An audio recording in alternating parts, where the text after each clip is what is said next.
Alright.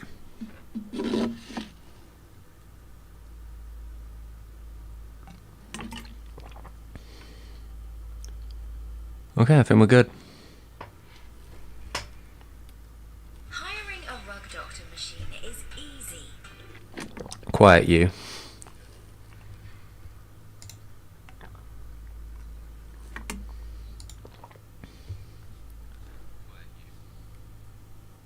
Literally getting called out on my own stream. Right, let me see if everything's in order.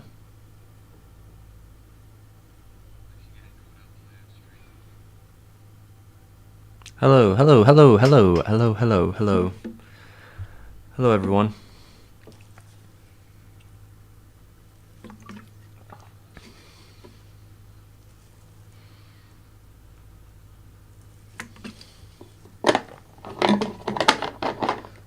I thought I'd do an impromptu stream for a little bit.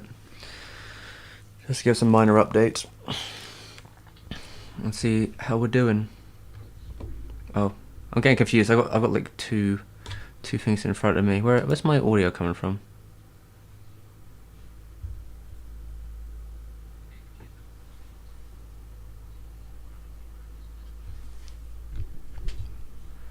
Let's see how we're doing. Oh, hey Billy. I forgot to tell you I was opening.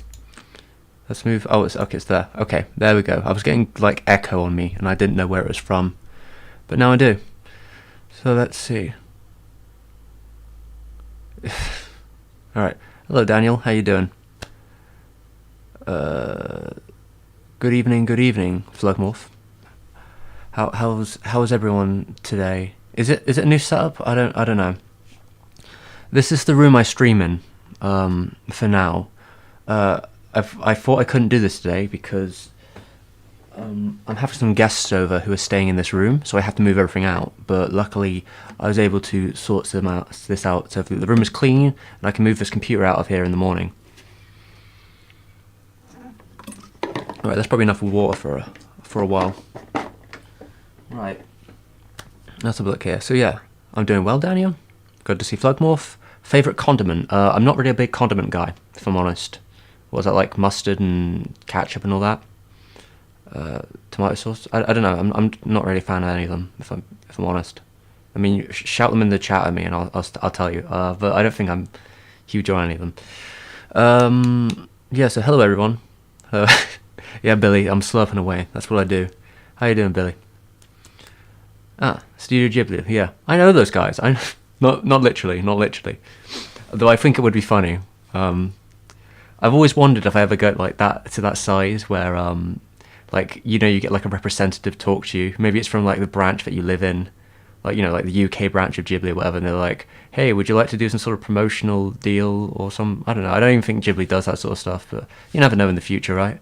Hey, do you want to like talk about this thing, and we'll give you assets or something silly like that, and just coming at them with like, how many times you've almost destroyed this YouTube channel, how many times you've deleted my videos, and I've had to spend months trying to dig around with you, just to sort of like make it uncomfortable. To be fair, I probably shouldn't make it uncomfortable for the representative, because they never did anything to me, but like, I don't know, I think I've got a chip on my shoulder still. I'm expecting a couple more takedowns in December, because I know they're releasing a new film, so I bet they'll be on the prowl for like taking more videos down.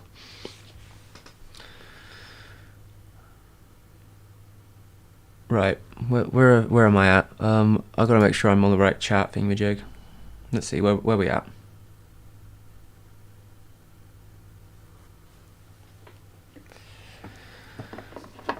So yeah, someone mentioned about the setup. Like, this is just the room I stream in now. I usually record with my videos in a different room, and I can't, for many reasons, I can't actually stream in that room. I don't have the space for the big old computer to do it with, and my laptop doesn't like to stream. It doesn't, like, OBS just doesn't like my anything, because it's OBS. So OBS works on my tower, but it doesn't work on the MacBook I have here. So that's how it be. My day has been okay, kind of. I mean, it's fine. Like, what do I do? What do I do all day? Not much. I'm gonna take this off for now. Yeah, my hand. Yeah, I'm pretty sure at this point. I haven't talked to a doctor yet. I may do next week. It depends how it goes, like healing wise. I think it's getting a little bit better, but I have carpal tunnel. I think all the way down here, which means it's like basically impossible for me to do anything with my right hand right now. So all the work I've been doing is, typing with this hand and adjusting stuff with this hand and trying to avoid using this hand at all. It's really limited what I can do recently. But I'm trying to get through it, and I want to have a hand that will actually work for the rest of my life. Which, oh, sorry, Kat, you can't come in here today. I literally had to clear this room out. Like, well, the room was cleared out. Kat's not allowed in here. She'll get it all dirty with her. She's too hairy. So she's just gonna scream at the door for a while. I'm sorry, people. You're just gonna hear screaming Kat. I can't let her in. Yeah. So my hand's not doing great. I've been doing my stretches for it, adjusting. Do what I can on that, but I think there's minor healing, but like I tried to use it a little bit yesterday, just to see how, like, where we were at, because it didn't hurt yesterday. I used it for just a little bit of typing and such, but like it's kind of stingy today. It's not feeling great. I don't know how long it's going to take for it to do anything. It's kind of annoying, but you got to take it as it comes, basically, and hope I haven't done irrevocable damage to my the arm I need to do all my jobs.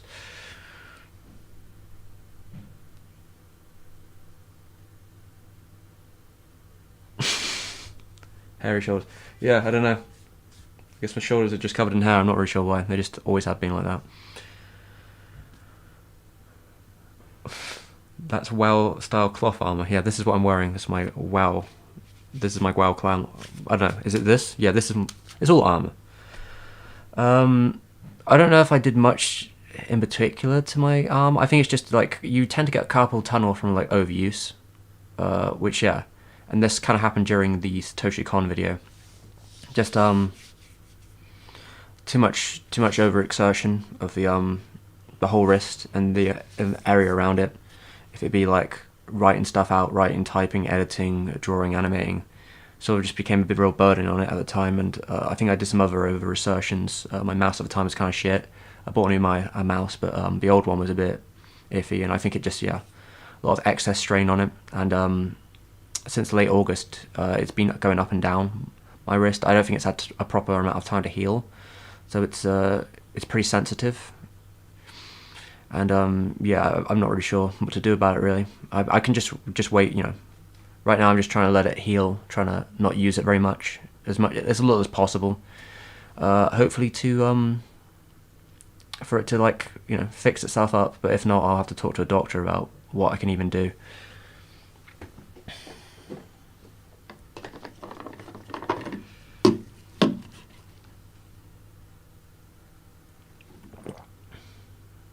Yeah, well, yeah, that's how my cat be.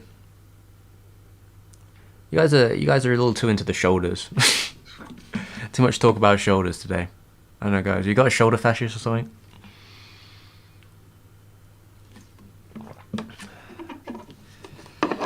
All right. Oh yeah, someone's saying about Quark. I'm glad people are listening to Quark. That was a video I wanted to do like straight away. I probably should have done it straight away, because like the Fukamachi video, well, the music album, it got quite big quite quickly. Like I remember seeing, like, when someone re-released, like someone re-uploaded it, it got quite a lot of views very in like the same couple of weeks. But I think I was busy at the time. But I wanted to just make a quick video about it, just because it's kind of like a fascinating story. Like Fukamachi's like just an unique figure in a way. Like reading through his story about like the Andy Warhol situation, and just like how many albums he released and just how obscure they were until very recently. I thought it was a cool story to tell, though. I think trying to promote it is really difficult. I don't really know how to do it, so it never really got much traction. But I made it as I could.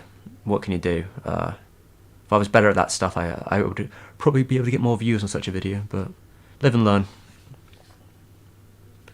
What we got? What's going on?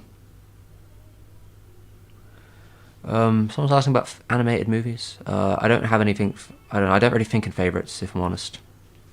It's not really what I'm about. I think there's I have a lot of films that I like. I don't really have any like actual favourites though. I think it's like a changing list at all times. Like what other videos I've made about separate things. You know, like I like Porco Rosso. I've said that before. Like I probably think that's my favorite Miyazaki film, but I also like Nausicaa quite a bit. But outside of that, there's like plenty of them. I've made videos about tons of them. Just go for my channel. I'm sure there's tons of videos about, you know, films I like, which is like all of them. Oh, go away, cat. I'm sorry, cat. I can't let you in.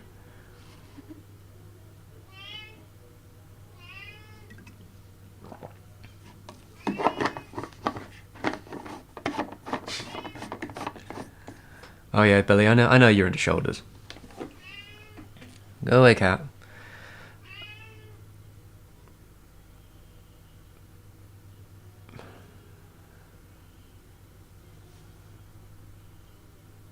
I should probably look at that one-handed Dolvarok. Could look that right now, I guess. I mean, I don't type very well. I type pretty badly, even when I'm two-handed. I don't know if there's like is there a special way to type that is like not bad? Dvorak. Typing. Layout.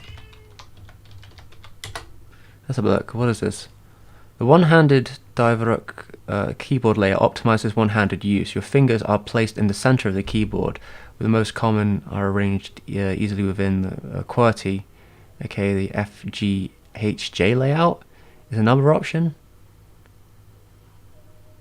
I'm gonna need some pictures. This doesn't make any sense to me. Come on. Yeah, the Prog Frog does rule. I do like my Prog Frog.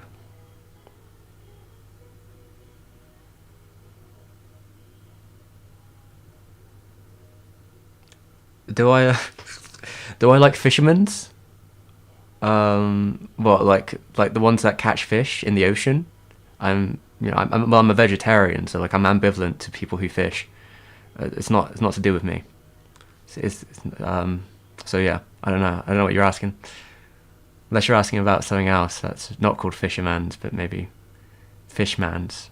Yeah, but that would be another topic.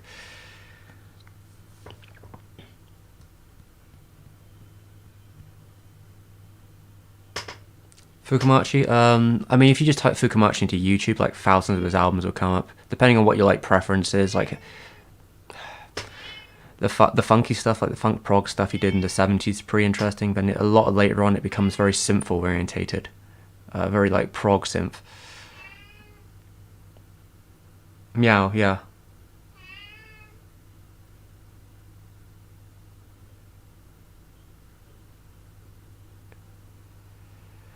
Yeah, cat really wants to see me, but she can't, unfortunately.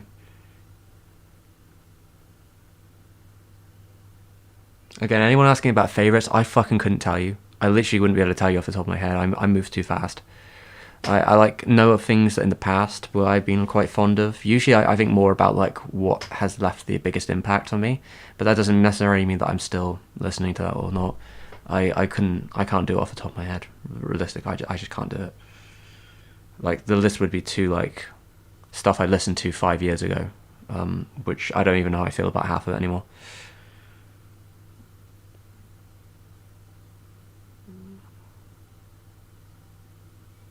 I mean, I don't know how to type properly anyway, so what are you going to do?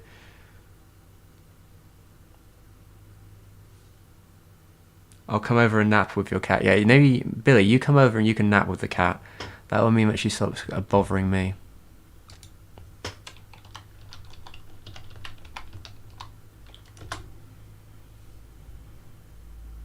I don't know any band called Fisherman's. I think you may be mistaking it for another band.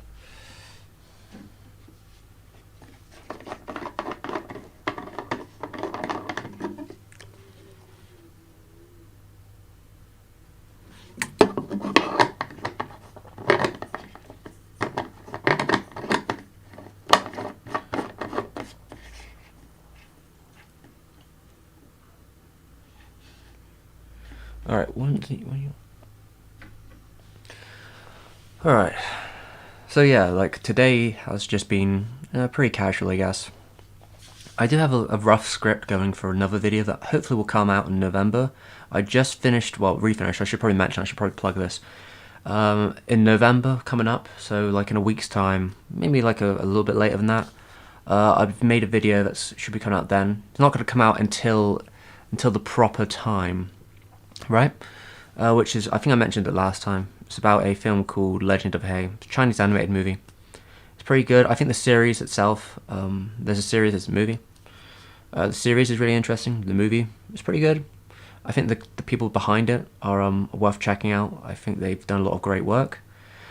And that's going to come out on the day it was released in Japan, which is on the 7th of November. But it's finished on my Patreon, so I think in a second after the stream's done, I'm just going to upload the full final version. I had finished it already, but I noticed I forgot to add like 2 things at the end, so I've re-added them in, and I'll just release that for all patrons until that time comes. And I also, today, began watching a film called Forest. I think it's called...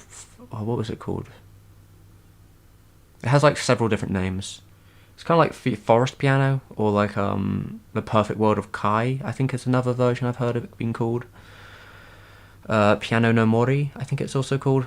There's like a movie version of it, because in December I'm hoping to do another Madhouse month, which, yeah, that's going to be interesting. But only 10 titles this time. We're going to talk about 10 things. I'm going to start prepping it now, as early as possible, along with the other collaboration I'm supposed to be working on. When I get that down, which should come out in November. Yeah, so Fishman... Not Fishman's. Fishman's is the name of the band, by the way. It's not Fisherman's. Yeah, the movie I watched, interesting. Directed by the Madhouse, one of the Madhouse's very particular directors himself, who did Monster. And a couple other... I think he did Mr. Keaton, or is Dr. Keaton? I think it's Mr. Keaton. And he also did Made in Abyss, which he's probably most popular for now, I guess, in the like modern sphere of time. But the film itself had a lot of unique idiosyncratic, unique things. Let's say unique animation stuff. It's not obviously not the film with the biggest budget, but I think the animators had a good time messing around and doing like very specific kind of cuts. Some of it works, some of it doesn't. I think the film was charming enough, though it is only like the beginning of the story. So like you kind of have to read the manga if you want to keep it going. Though there is like a TV series where it was done by completely different people. I don't know if that's any good. But I'm looking into this. In fact, later today I'm hoping to watch his other movie, because he made 2 films with Madhouse. And the other one is a Chinese production where he did with them. I think it's something about a dog. So what's it called? Tibetan Dog, I think it's called. Yeah, they both seem to be pretty unique. Like Madhouse's later years in the 2000s are very much family orientated, so we're going to be talking about a lot of family films. I mean, a couple like really edgy films, just to balance it out. How are we doing anyway? Yeah, Piano no Mori, that's the one. Yeah. Alright. What was I saying? Yeah, like I think it's a worthwhile film to check out. Though it seems because of the newer version that's on Netflix, it's a little bit harder to find the old version nowadays, which is a bit of a shame, to be honest. Just because like the talent behind it is so some of their time, like a lot of them were like really great animators and people in the industry. Like a lot of the Monster team, Monster.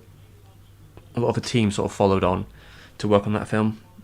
There's a lot of telecom people, a lot of people that worked at Ghibli for like different things. We've got classic Madhouse staff, telecom staff. People between those two have worked with a lot of Ghibli productions. A lot of those members also worked on most of Hosoda's stuff, so it kind of has that kind of style to it. There was a very iconic cry scene in it, like a big ugly cry, which I was totally thinking of like Girl Who Leapt Through Time, that kind of thing, or like any of the Ghibli films where they do the ugly cry. Hey Jolene, how we doing? Do I still animate? Well, it's a bit... When you have carpal tunnel, you can't really do it. I might do some drawing later with my left hand, because I can still use my left hand. Not well, but I think there's a fun challenge to using your left hand while drawing. Though right now I can't use my right hand for anything, especially drawing. That will just make it worse. I have to kind of give it more time, but I'd like to get back to drawing. That's what I'm trying to not use the right hand.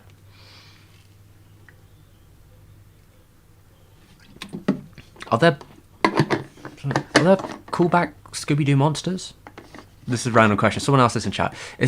Are there actually more than one Scooby-Doo? I thought Scooby-Doo monsters didn't come back. I thought it was just like every week's a different one. I didn't know if there's any like ones that are supposed to be iconic. I couldn't tell you. No, I don't remember any of them. Like in a way where I'd like one stands out more than the others.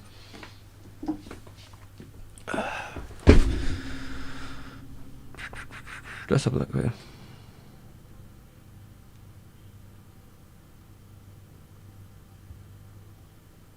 Oh, thank you, Gabriel. Let's see. Sorry, have I missed some of the chat? I don't know. I'm chilling today. Like I don't even know what I'm even saying. But I appreciate everyone that's came to the chat. So say hello. Or maybe Billy did come over because the cat's quieted down now.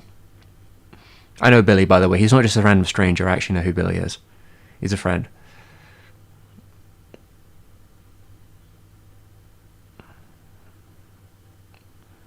Alright, where are we at? The DP? What is a D-pic anyway? I don't know, like, what kind of D-pics are you looking at? I don't want to assume here. I'm not sure you're finding these pictures unless are you talking about the thumbnail? I'm not sure what we're talking about here.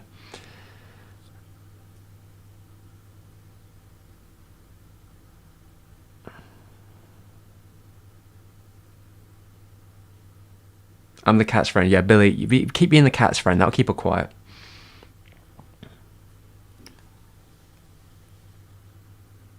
Alright, the one you did? Last stream. Yeah, Vampire Hunter D. Yeah, sorry, Vampire Hunter D. Yeah, that one was pretty good. I think that one was I was a bit more warmed up then, but yeah, I think that worked quite well. Like it was atmospheric. I think it captured it. Maybe I'll do another drawing like that later. I think I've got my tablet somewhere here. Yeah, it's under this. It's on the computer, so I could probably pull my left hand out. My left hand isn't like in a bad state. It feels alright, but you know, I've been stretching both of them just because, like the thing with the tinnitus is you can feel it like here, and like it goes up here, and like about there, and it just makes life pain. The worse it gets, like you lose a lot of the strength in your arm. Like I was noting that when I recorded my last video that I couldn't. My hand would. Oh, hello. There's a couple of potatoes downstairs if you want. Okay. Cheers. Alright.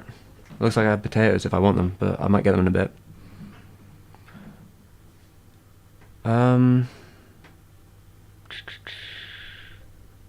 What was I saying?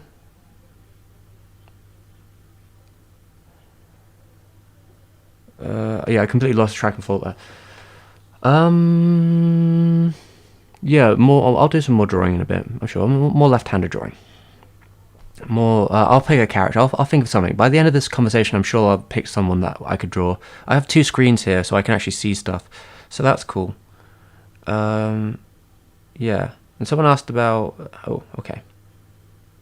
I tend to get this one quite a lot. I guess. I guess Serial Experiments Lane's still quite popular. I don't know. Is it popular? I get the impression that it's quite like a seminal show. I actually own it, but I've never watched it. That's the irony. Because I mean that happens a lot. Like I have a lot of like on the shelf kind of things where like I own several different animes or movies that are just on the shelf, ready to be watched at some point. But you've got to dedicate the time to doing it for like a reason or not. Maybe one day I will. Maybe one day I'll watch it. But I have not seen it. I know of it. I know what it is. But yeah. Oh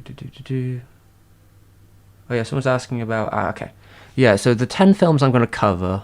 I mean, yeah, just basically anything from about 2004, maybe. It's like 2004 to 2018. I'll be covering up Madhouse.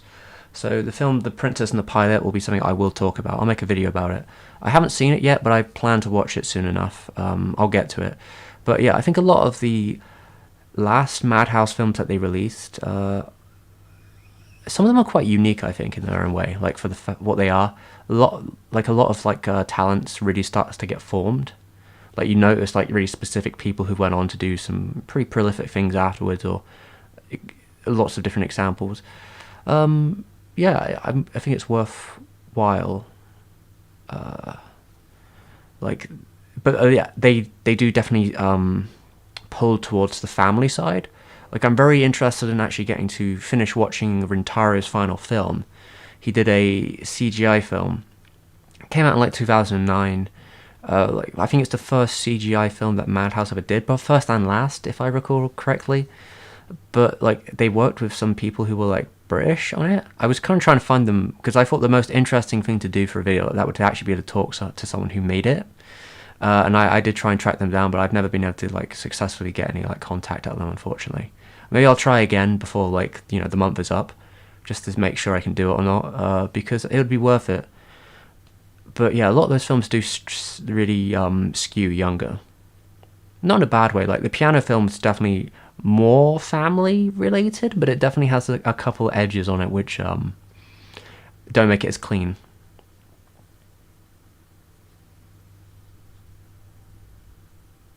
Oh.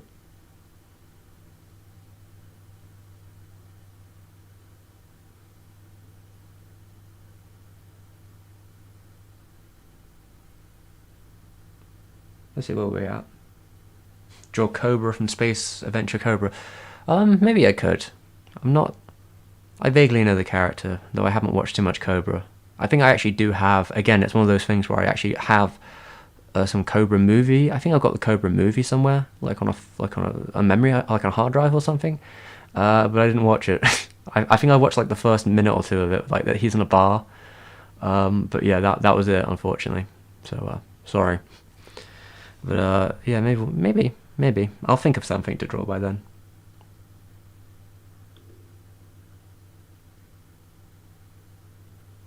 I already watched 2 episodes like 1 month ago, but I want to watch it without distraction. What are we talking about, Jan? Are we talking about Spirit? I'm guessing we're talking about Serial Experiment. Are we talking about Serial Experiments Lane? Yeah. Okay. Yeah, that's kind of how I feel about it. I would like to just like sit down and watch it. Even if I watch like a couple episodes a day, I'd just like to be like dedicated to that time. Maybe around like Christmas, like December time, if I've got my timetable together, I could probably sit down and like watch an episode a day. Watch them with like a meal or something.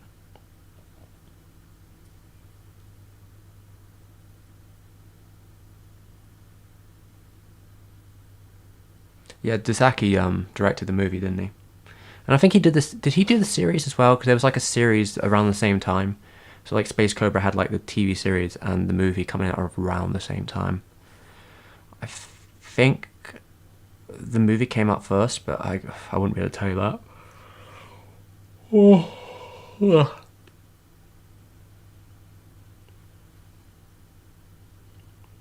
Favorite animators? Oh, fuck knows. I'm no auteur, though. I can't name animators off the top of my head. What, like, we talking like Japanese animators? Oof. I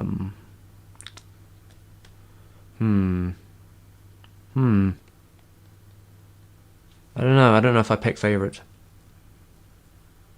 I'm not really good at like personifying like a single artist in such a way. Just probably because a lot of my artistic experience going back definitely focused more on like individual artists, like artists or illustrators, than ones that were specifically animators. Like if I was to think in one particular animator that I was interested in, they'd all probably be like more modern ones, like Don Hertzolf, World of Tomorrow, Don Hertzolf. That I think his work, but I'm talking more about his films, necessarily than his animating, like the way he animates. But I do like his compositing. And then it would be people like the artists that work with like the Midnight Hour. What's his name? I think is his name Don as well. Billy. What's the guy's name who works with Midnight Hour? Are you here, Billy? Still? Is it? So it starts with a D. But yeah, I kind of like my weirder animators, my sort of idiosyncratic animators. Trying to think it off the top of my head, I'm not very good at like. I have to think about it. Like this is the thing, I'm not good at favorites because I don't think that way a lot of the time. Like there may be ones that are influential, but like you usually have to like really give it some thought and sit down and think about it. And I'm not in the frame of mind to be able to do that right now.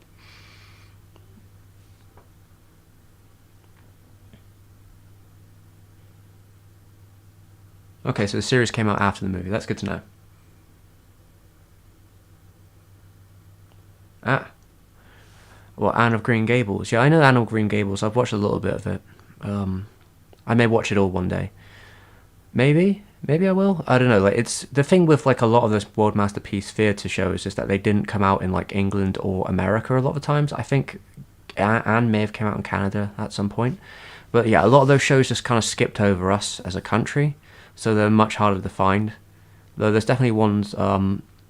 Out of all the ones I could consider seeing, I definitely think I'm going to be watching Future Boy Conan and Heidi the whole way through again.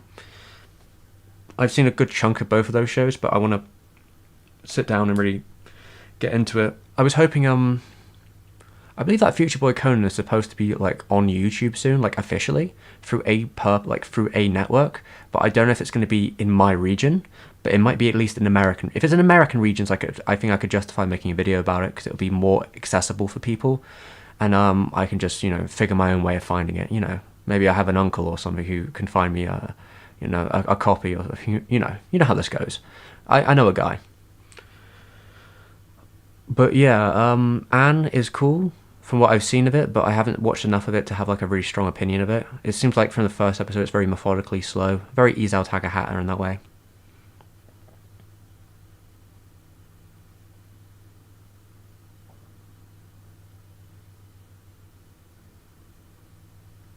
The real flavor of space adventure. Alright, I'm hoping this isn't rude. Okay. The real flavor of space adventure Cobra's movie is the direction, which is a bit more down to earth in the series. Down to earth? Really? What, you think the series is more like outgoingly weird? I mean, I imagine the series, 1982, that's a pretty well developed point for Dezaki. Like, I've going through like Dezaki shows, his earlier work. His earlier work is definitely a lot more like out there and experimental. Like you kind of see that Desaki's just trying shit and throwing it at the wall to see what sticks. Like the difference between Ashita no Joe 1 and 2 is very much like how radically the style of 1 goes all over the place and tries all sorts of things, where number 2 seems very uniformed in its style, which isn't necessarily a bad thing because it's unified quite strongly. But there is like an element that is lost there, I suppose you could say. But I think that just comes from the situation of like developing your craft and knowing what you want to do. Same with like Aim for the Ace. Aim for the Ace Series 1 is definitely more like shoujo, like magically ethereal stuff, and like Aim for the Ace 2. Like there's definitely a bit more sort of like otherworldly, what would you call it? Like otherworldly emotional downpours of weird backgrounds and characters falling through them. It's kind of that early, well, I would say it's the late Mushi Pro like style energy, like that late Mushi Pro Belladonna of Sadness team, that kind of feeling.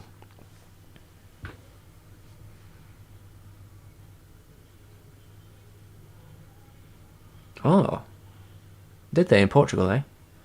Did they in Portugal? Did they show like all the World Masterpiece Theatre show, or was it just Anne? Or was it most of them, maybe? I mean, I always found it quite interesting to find out like what places showed what.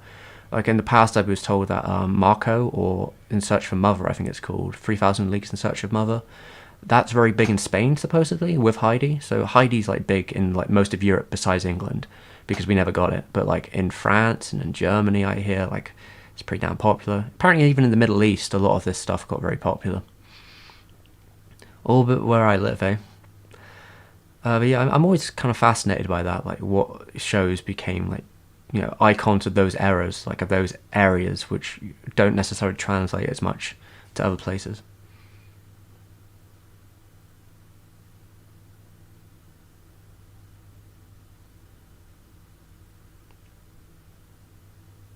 Okay, so it's the directing of the Cobra TV show, like a lot less phenomenal.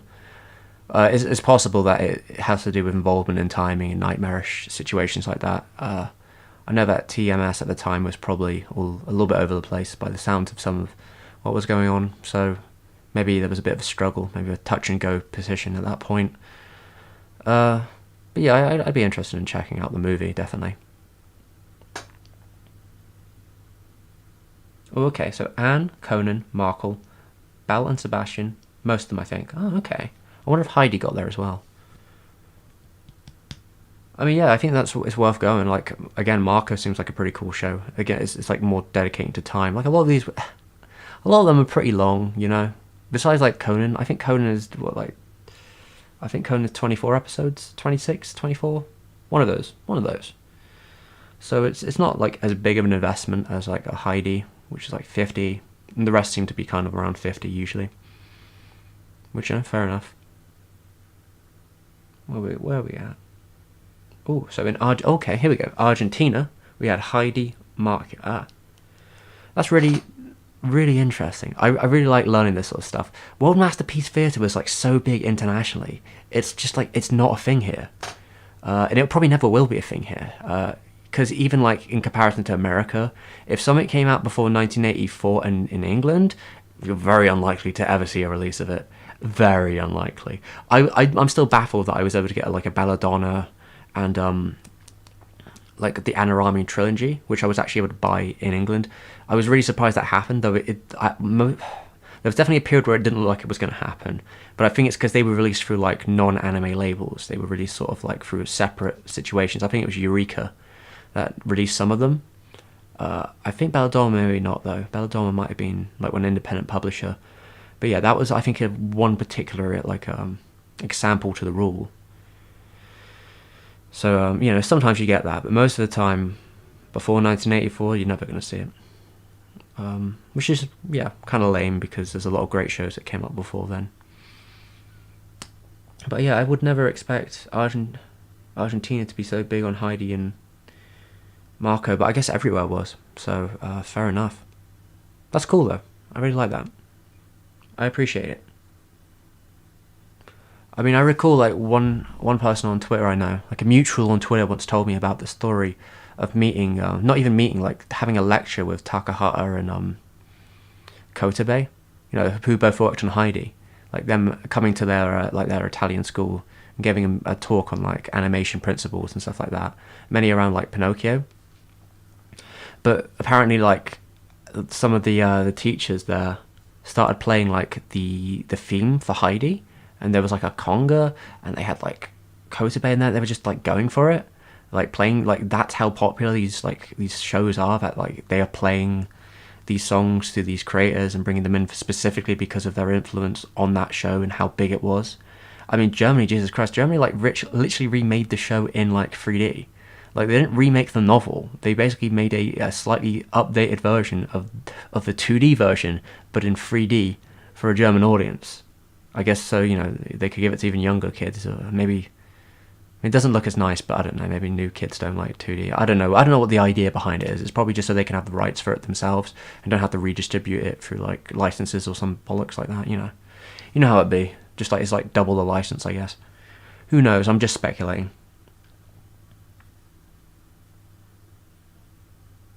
Peter Pan.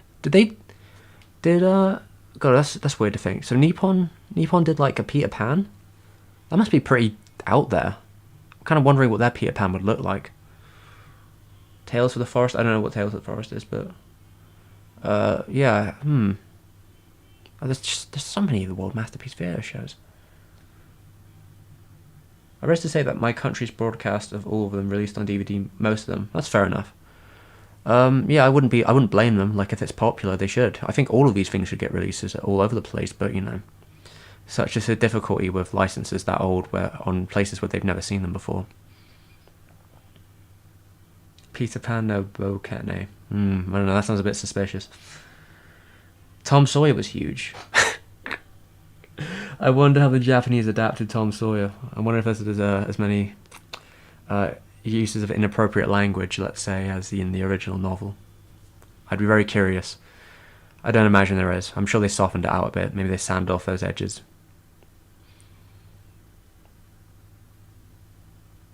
Tom Sawyer. I mean, yeah, Tom Sawyer. Like I've seen my own fair share of softened Tom Sawyers in my day.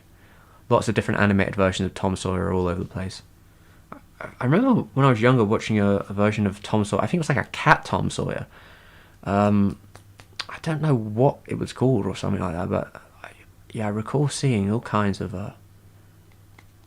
adaptations of that.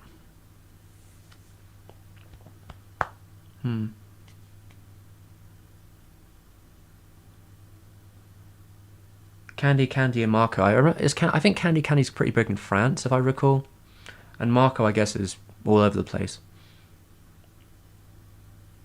I mean, yeah, Marco is like literally well, most of those World Masterpiece Theatre shows are all kind of European set. They're all set in like, if it be Switzerland or Italy or wherever. Like a lot of them are. I mean, I guess Anne might be an exception to that because, actually, I guess not, because during the 80s they did a lot of American and Canadian style stories because Anne is in Canada, yeah, the old Canada, like some very specific part of Canada, which from what I hear, I think it became more touristy after like Japan had saw it on TV and decided that they were interested in visiting after Anne was so popular.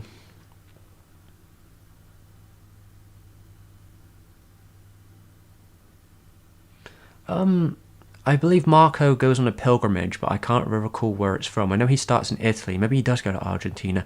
It would make sense then if like it's a big show in Argentina, if it's then eventually set in Argentina. I wouldn't be surprised. I know it starts in Italy. Actually, I could just look it up. Let's look it up right now. I got a screen here. Marco, 3,000 Leagues in Search of Mother. Let's find out what the 3,000 Leagues. Here we go. Come on, open up. It's a Japanese animated series directed by Isao Takahata, loosely based on a small part. Okay, only a small part of the novel. Created by I can't say that name. Mostly tales from so the Alpines to the Andes, wildly expanded into a 52 episode epic. So I guess it's pretty broad on that one. The original novel is called Heart, and it was from an Italian author who was a novelist, journalist, and short poet man, apparently. Among other things, definitely it seems like his work's pretty wide. The plot is a diary of an 11-year-old boy. Let's have a look here. What's he doing?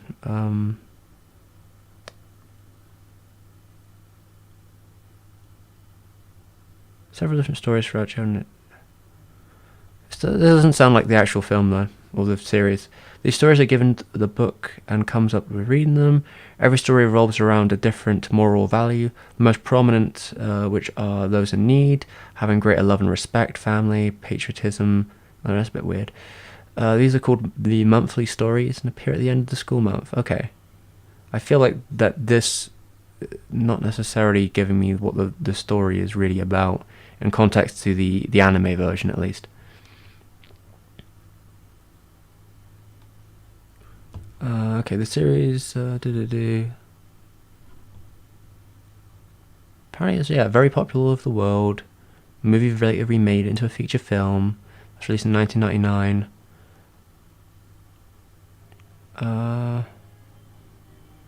It's not giving me a good idea about where he's traveling, but let's just say it's Argentina because this didn't help at all. God damn it. Maybe this one will. The plot. So the plot focuses on Marco. So it's from Italy. And where's he going? Taking his... okay, so he sets a ship to Brazil. And then... ends up traveling to Roma. Oh no, okay, did he? Oh no, there's just a group of Romanians that save him. But then he goes to Tolsaman? What's that? Oh yeah, so he does go to Argentina. Okay, crisis averted, guys. He does actually go to Argentina in the end. There we go. I figured it out. It took me way too long.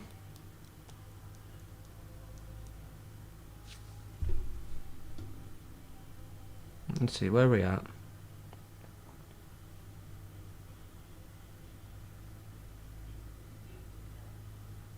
So yeah, it was a child from Italy going to Brazil, then Argentina. Movement's got a new 3D series of late. Yeah, they did, but I think they've also been showing off the 2D series on their actual official channel because I guess it's probably like a year ago now, thinking about it, but there was a period where like Moomin clips were getting really big on YouTube, and they quickly like incentivized to like, oh, we better run with this, so they started like streaming or like premiering a lot of old episodes of Moomins. I don't know if they're still on their channel or not, But it was a pretty good idea, I think. It was a good way of promoting their like new series at the same time, which is obviously quite a different style, but I think it does recall to some of those sort of stylistic flourishes. I mean, Moomins is good. At least, well, there's a lot of different types of Moomin shows.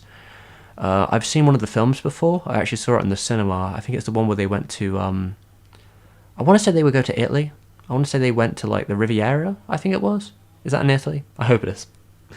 But they had some nice shots before that one too. I like the more British, I think there's like a British one that's sort of like half animated in Britain, or like, to be fair, like the 90s version was dubbed in England for whatever reason.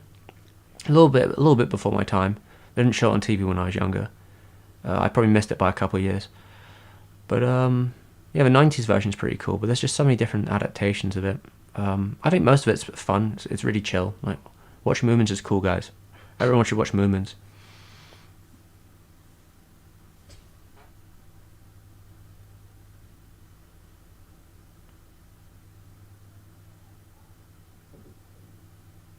I mean, there's a lot of good stories that would probably be animated quite well into Japanese television shows and all that. Although nowadays it would really depend on like the production. I'd actually prefer probably to see some like dual productions, you know, with animators from all around the world working together. I think that kind of makes it a bit more interesting, especially when you're animating something that isn't from the native country. Okay, I think technically the 90s movement has like people animating it from all over the place. I'm gonna have to put my glasses back on because I'm actually getting a headache. All this light's burning me. So let's put these back on. Yeah, I think the 90s one was, yeah, all over.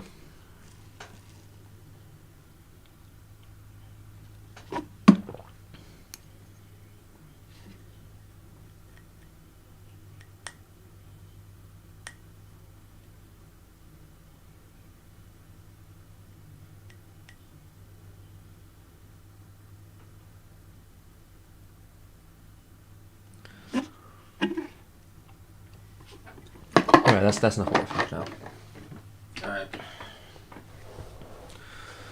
Alright. There is no conversation topic. I'm just sort of going off on one. Just talking about things. We're talking about Moomins for a minute. Moomins is cool, everyone. If the Moomins channel is still streaming original Moomins, if that be the 90s one or the other ones, like I said, I think the 90s one was animated in two different directions, Japanese and I think maybe was it Scandinavian maybe? I'm trying to remember. Probably could look it up, I guess. Why not? Yeah, if it's still showing on their channel, go for it. Moomins 90s anime. Shouldn't be using this hand. Bad hand. Ah, yeah. Alright, so it was a Japanese, Finnish, Dutch TV show, so there was kind of a mixed production there. Who was working on it. It's a very nice looking show, though.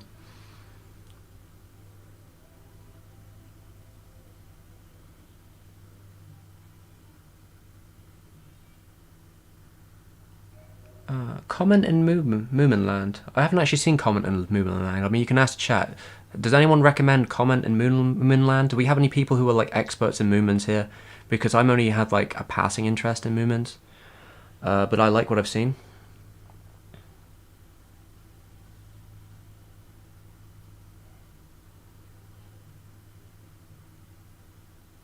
Okay, so supposedly the chat's giving me a fun fact about Moomins here. The 90s version happened because the animation team previously did Alfred J. Quack in the Netherlands, and the creator of Moomins saw that, what the team could do, so they greenlit it. I'm not particularly sure how involved the Japanese studio was. It seems like there was definitely multiple people on it, but I'm not sure how the studios were all connected on that one. Though I do know it was aired on TV Tokyo. Yeah, apparently in England it was shown on CBBC, but I don't remember ever seeing it. Again, maybe it was stopped showing it before I was like even watching that sort of stuff. Okay, where are we at?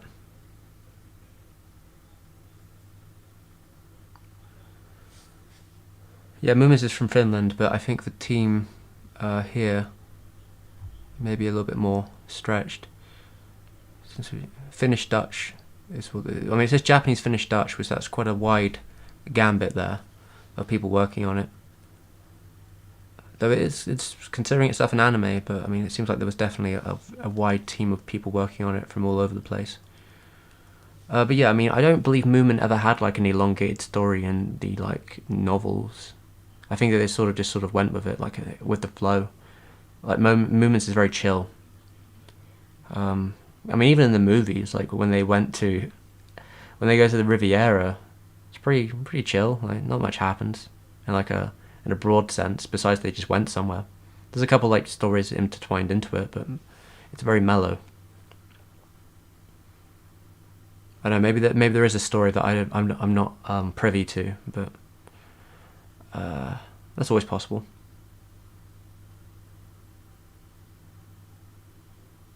Yeah, I think the '90s movement is quite popular these days, and I mean it does look really nice. Like the show has like really good backgrounds, and like the animation's pretty crisp, and I mean it should be. It sounds like there's a lot of people working on it, and I respect that. Like I think it's a pretty cool show.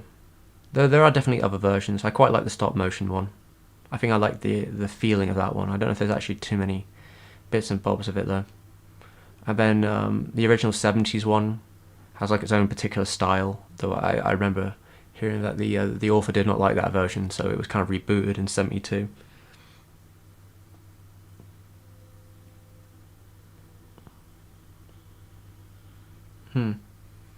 What's this one? I remember Jim Button was a good cartoon, fully serialized, based on the book of the author of The Neverending Story.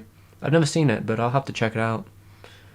The Japanese studio did most of the animating, the Dutch directed, from what I can tell. That's an interesting combination. I wonder how that could work, having a Japanese studio do the animation. And I guess it works kind of like any of the American cartoons of the time.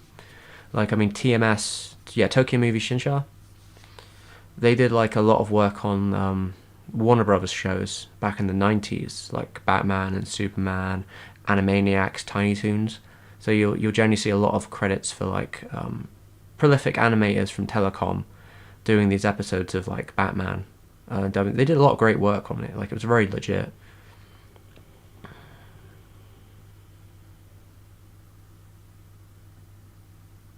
What country you don't expect anime to be popular in? So like what country do I think anime isn't popular in? I guess countries that don't show it very much. That's generally how it goes. It's a worldwide phenomenon, right? Though it's popular in certain areas more than others. And I think it's definitely like a cultural thing, depending on like the generation and what you have access to. Because obviously, like say for example, like Crunchyroll in the UK is nowhere as like eclectic as it is in like America. It's kind of mid in comparison. I think a lot of the newer stuff, like if you're looking for seasonal anime that came out in the last 5 years, maybe 6, 7, let's say like 5, 6, 7 years. If you're looking, I'm going to say 6. Let's say, alright, if you're looking for the seasonal anime that came out in the last 6 years, Crunchyroll in England's probably got you covered, maybe. But if you're looking for anything that's younger than that, it's like a gamble if you'll ever find anything. Sometimes they have Gundam, sometimes they don't. It's really up in the air. They don't even have Sherlock Hound, and that's supposed to be like a British show. Well, set in Britain.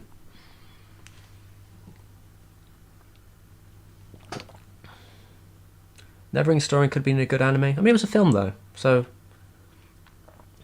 Oh, okay. So I did not know it only adapted half the book. I mean, they made another 2 films, so I kind of expected they might have done something with that. But I don't think people like the other 2 films. So, what are you gonna do?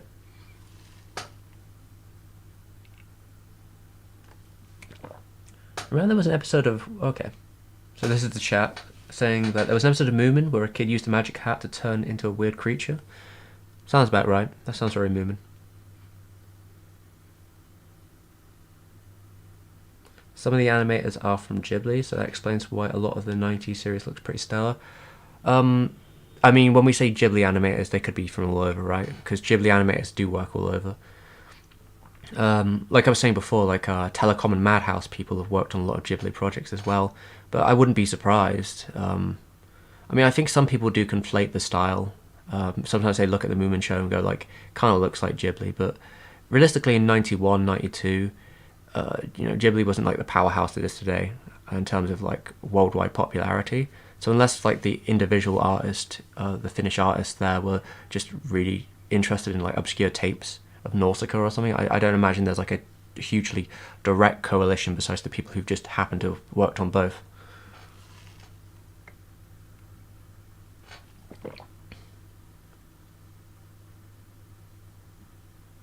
Yeah, I mean, Tezuka liked a lot of things. He liked Disney too, so I wouldn't be surprised. Moomin was like, I'm pretty sure Moomin's quite big in Japan, like as like a brand. Like you can buy all sorts of Moomin related merchandise. Yeah. Like I saw some when I saw the movie, there was like a whole table full of like Moomin merchandise that were people going nuts for. They had like books and all these like cards and other weird stuff.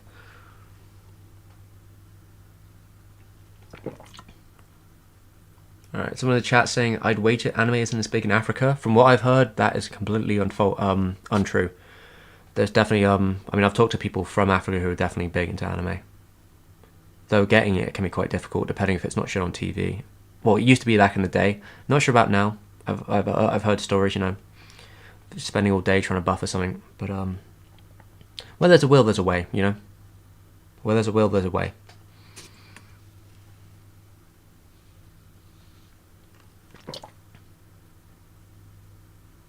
It surprisingly captured a lot of Dutch culture at the time with its episodes and themes. Maybe that was from the directing or writing side, which is cool. I think that's cool. I'm glad that it's more available than it used to be. I'm hoping the whole show's on like YouTube by now. So the second half of the never-ending story, Bastian goes mad with power and even attacks the ivory tower with the army of followers. That sounds a bit bleak. No wonder that didn't happen in the movie.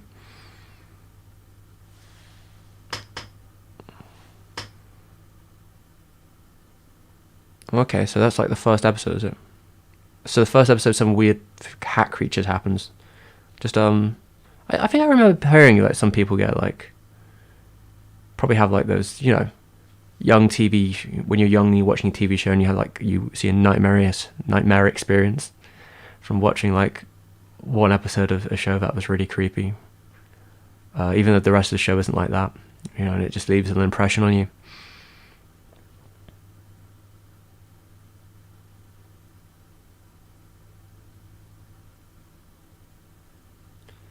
Okay, what we got here?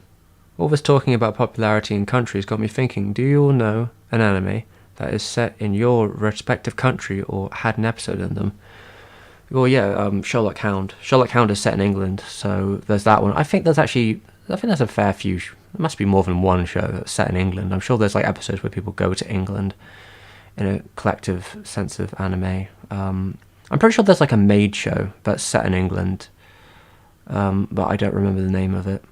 And maybe there's like more than one World Masterpiece Theatre show that must be set in England, just because there's a lot of novels. I have to imagine there must be one, at least one. Trying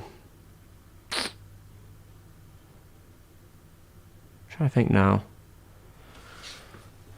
Well, with Ghibli as well, isn't like Howl's Moving Castle kind of supposed to be England, or is it just inspired by, I don't know, like sort of Welsh countryside in it?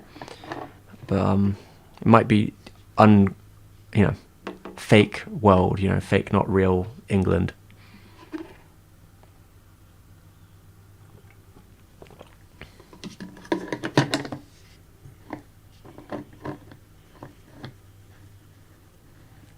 I don't know about Marco in Argentina, thanks to Mr. Steven, but other countries that are not Japan.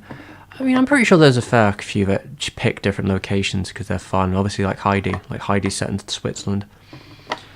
And all these sort of World Masterpiece Theatre shows are set all around the world. If it be Canada, or Italy, Europe, etc. I mean, sometimes Lupin. Lupin's pretty globe-trotting. Like, sometimes he's in France, and I think there's like a whole series set in Italy. Is that part 4? They like mostly spend their time in Italy.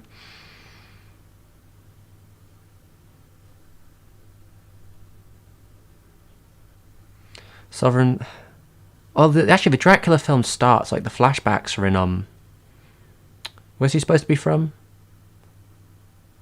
the Vlad the Impaler land, you know, back in Transylvania. Like, they start in Transylvania, but I think, yeah, the movie is probably set in America. It feels like it's. I mean, he goes to a hamburger joint. I swear, it must be like America. He goes to a disco. Probably set in America because it's based on the Marvel comics. So yeah, probably America. Oh yeah, Bacano being set in America.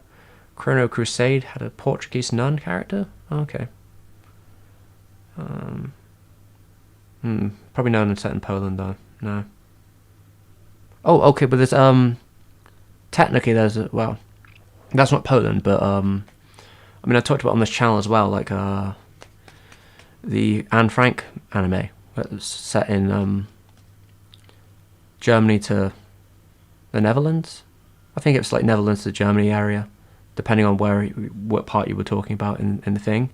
But yeah, Anne Frank, kind of a strange thing for an anime to be in, but you know, I'm sure there must be more.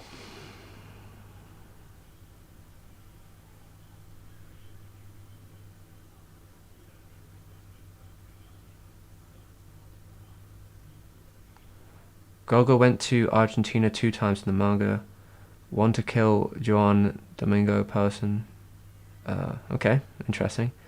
And to kill Nazis, eh? Interesting. Ooh, where else are we going on? There's an anime airing this season called... Is that Moriarty the Patriot? And it's set in England. Okay, there you go. Well, there you go, there's more than one. Oh yes, yeah. I mean, to be fair, JoJo's set all over the place, right? So there's like JoJo in England as well, since JoJo Part 1 set in Britain, JoJo Part 2 set in America, JoJo Part 3 set in between Japan and Egypt, JoJo Part 4, that's back to Japan, JoJo Part 5 is in Italy, JoJo Part 6 is in America, JoJo Part 7 is in America. I can't recall where 8 is. I think that might be Japan again.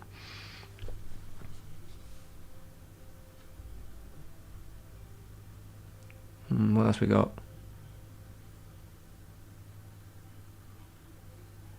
Yeah, I mean, Dragon Ball's popular everywhere, right? Shaman King, that's Japan though. Yeah, I imagine you get what you get, right?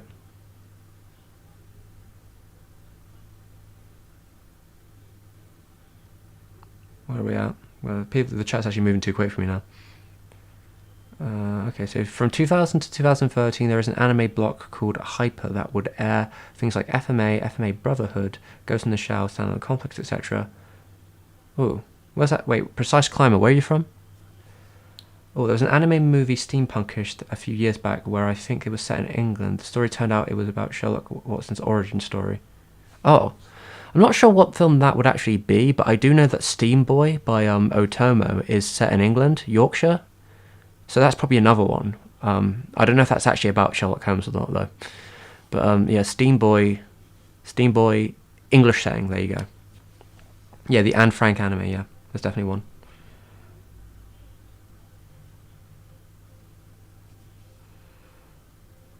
Have I heard of a channel called Hobbs Sokuga? No, I have not. Violent Evergarden. Oh, okay. So Violent Evergarden is set in Germany, Austrian country. Is it like nondescript Germany? That's interesting.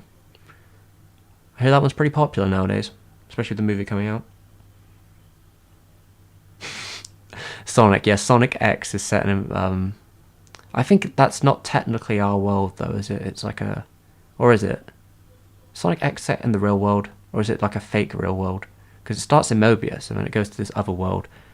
It looks like America, I guess. If Sonic was going to go to anywhere, it would probably be America, wouldn't it?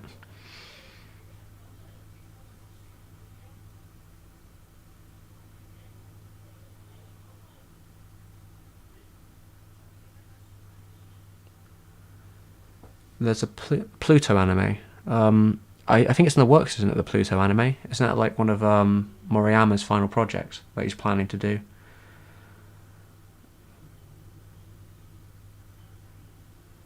Yeah, it's directed by it was like a specific manga, wasn't it? It's like more adult. Yeah, I think that's made by a French company and Japan. I think it's like Japanese-French co-production.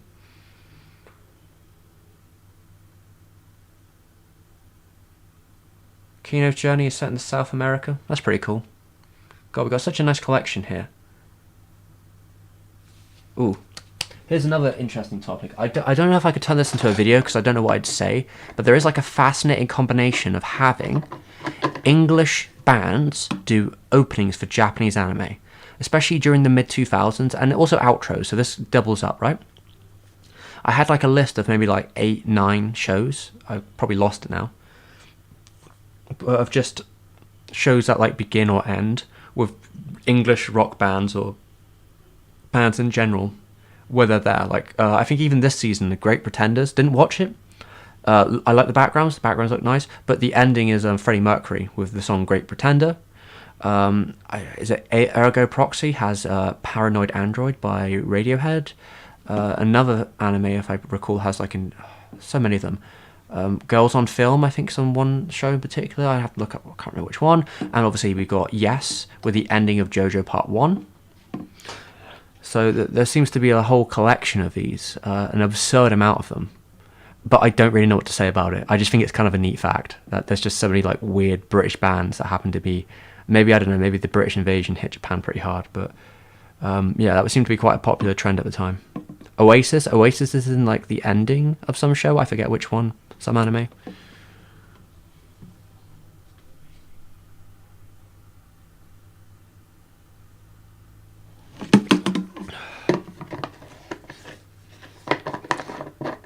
I think Lane's OP is British as well. Some indie band or something. Boe Duvet, best non-Japanese opening. Maybe I'll look that up right now. Should I look that up? I will look that up right now. What is it? Let's see. Was this in an anime? Boe Duvet? When? Oh, okay, it's from Lane. Okay, so it's the Lane one.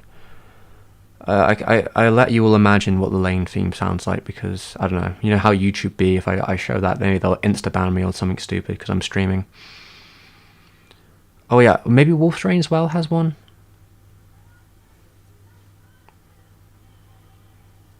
There's probably too many of these for me to even count.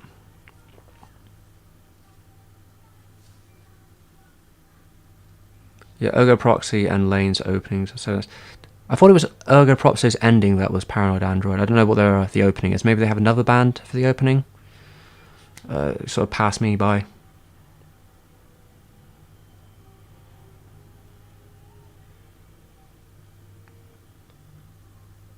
Okay.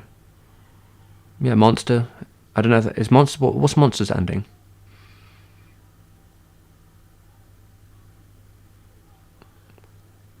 Okay. Someone just asked about manga. Generally, I'm not actually a fan of I'm not huge on like adaptations of manga, like the idea of it on paper. I don't really like the idea most of the time. I think I understand the necessity of it to some degree, but I kind of prefer it in. It depends how you do it, I suppose. But I'm not exactly huge on the idea, but I do understand that like to adapt something from manga into anime tends to make it much more popular to like a broad worldwide audience. It usually means the manga gets a lot more sales too. So like there's a viability to it. Though I can't think of anything in particular that I'd be interested in seeing animated. It would really also depend on like who's doing it. I'm more interested in the people behind it than just the idea of it being animated. And a lot of the time I actually prefer to see movies because I think they have more freedom in the animating process when they do a movie than like a panel by panel remake in an anime form.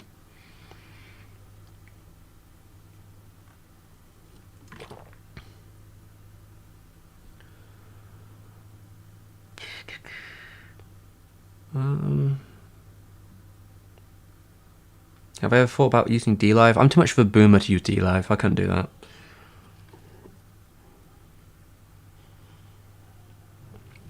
But I appreciate the comment that Siplied line. I'm glad that you like the videos. But no, I don't know how to use DLive, so that's probably never going to happen.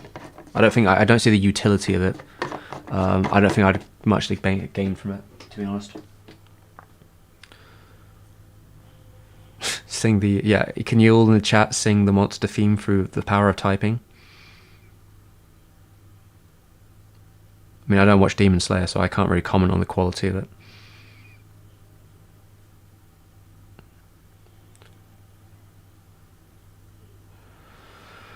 I mean, I think that you can do an adaptation really great. It can happen. It's really like a preference thing. Like a lot of times I could generally get behind watching something animated more if it looked more unique to me. It really depends. But I don't really like the idea of just doing it for the sake of doing it. Because I think there's a lot of great book adaptations that are movies, but they're probably good movies in general, and they may not be great adaptations. Like there's like two different factors there, right? Like this is something I kind of see with like the TV show of JoJo, where like the TV show of JoJo tends to play it quite close to the source material most of the time, in like panel layout and such. I mean, sometimes they sort of go a bit off, and sometimes they do minor adjustments, but it's a pretty faithful sort of like page by page version of like the mangas. I've read enough of the manga to kind of get that, though I think at some point that can sort of drop the ball on like what you can do with an anime. Like the difference between, you know, the OVAs of like JoJo, when you have like Satoshi Kon like co-directing them and all that, especially with some of those like fantastic shots with like the running out of the car and then flipping back to the car, and just like small bits like small just bits of idiosyncrasies of stuff that may be lost in an adaptation when you play it a little bit more straight. I think it's difficult, I think, for a lot of people, that balancing between like what would make for a faithful adaptation but what would actually make for a good show. These are like two different factors, because when you're adapting a medium, it's inherently like, you know, what works in one medium doesn't necessarily work in another. So, you know, there's a real battle there. I mean, I think one of the classic ones for a lot of people tends to be like The Shining, right? That like Stephen King hated the version of The Shining that became the movie, because like, you know, Kubrick just like ripped out half the book and was just like, yeah, fuck that shit. Who gives a fuck why it happened? Let's just make the movie the way I want to do it. But like, you know, it's probably for the best that happened, because when Stephen King tried to make his own version in a TV show, everyone fucking hated it. Because like Stephen King's books are kind of like long and meandering and sort of go off after a while. You know, they have their merits, but it's a very particular style that perhaps doesn't always benefit like a sort of horror film.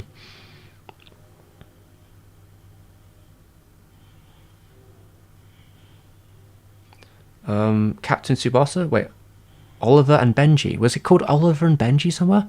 I've heard of Captain Tsubasa, but I know it was actually quite big in the Middle East. But the only time I've ever seen Captain Tsubasa in England is in the manga museum, like the manga, what do you call it, exhibition?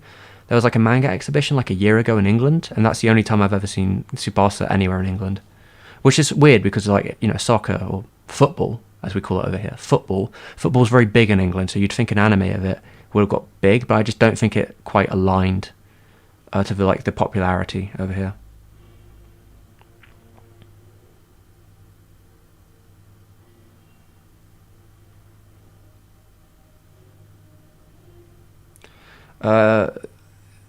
Someone's asking about there's sort of a trend of what's it like? There's a new trend of like, yeah, this actually used to be a thing in the 70s. The idea of like moving the story forward, or making like a popular TV anime gets a movie, and that might continue the story or do something with that to continue it in its own little way.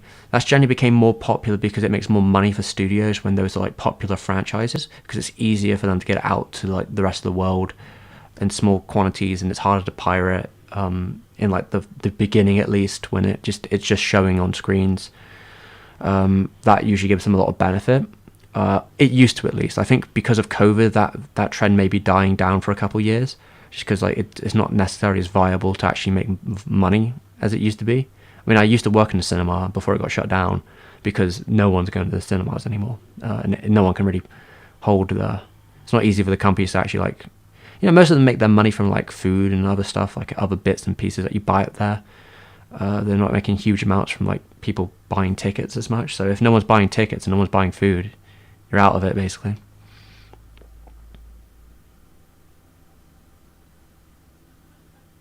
Let's see where we're at. The monster ending is For the Love of Life by David Sylvian? Let's have a look. I only care where he's from. I don't actually want to listen to the song. Is he British? So I can put him on my list of just like random British musicians. Wait a minute. I'll just check him up. So who is this guy? Singer-songwriter. He's an English singer-songwriter. Got him again. Had to be English. There you go. This is my list gets bigger every day. Okay, what's going on here? Lilith Flower is also a cool song in Ghost in the Shell, although the lyrics are absolute nonsense. Is it like, are we talking about the movie, or are we talking about like one of the TV shows? Wait a minute. I could probably find out if I just Google it, if I just grab it. Let's grab it.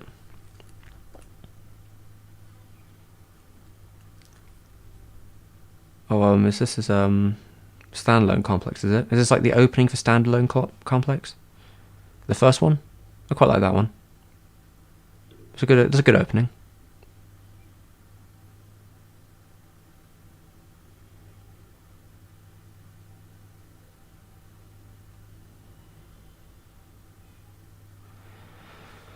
Yeah, I mean, I think in the topic of Ghost in the Shell, I think some people like the movie more. Well, the kind of the beauty of the Ghost in the Shell franchise is each of them is kind of their own like piece, like the Standalone Complex, the Oshi films, and then the manga. They all kind of go in like very different directions. I mean, there's also the PS1 game. Like these are all very different like tones and sort of styles, and they sort of all shoot off in different directions. Like the manga is quite wordy and also a bit more bubbly than a couple of the other ones, and also has some really strange scenes in it. Opposed to like how the movie is kind of like very stone-faced and like cold in its exterior. And then the series, the Standalone Complex, is mostly serious, but there is kind of a more humorous, more light-hearted sort of tone to it to some degree. It's kind of like merging those two worlds. But they all kind of do their own thing. Okay, so David is British. That's confirmed.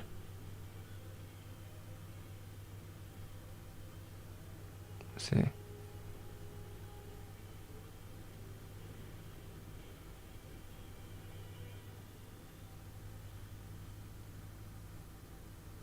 Okay, I mean, I don't use Streamlabs usually. I think I do have a Streamlabs, but it might be for Twitch. And I don't tend to use the Twitch too much. I think it's just kind of easier to talk to people on YouTube. Depends what I'm doing. If I'm playing a video game, but my hands are carpal tunneled, so I can't, I'd probably do it on Twitch, just because it seems more fitting, because my channel isn't really about video games as much.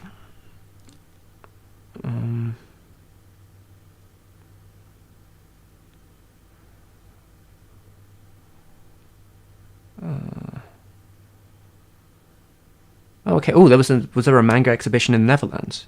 Yeah, the one in Britain was actually pretty good. I had a lot of fun going there. It was really nice day. It was so warm. It was like the middle of summer. I was melting, but it was a good time. We had some animation sales. Most of ours was just manga. It was like a manga exhibition mainly. So there was like, I'm gonna sneeze. Like there was some original panels from. I'm gonna sneeze again. No, yes. I hate that.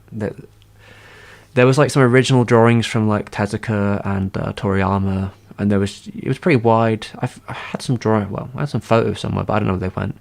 But yeah, fun time, lots of cool stuff. I enjoyed it.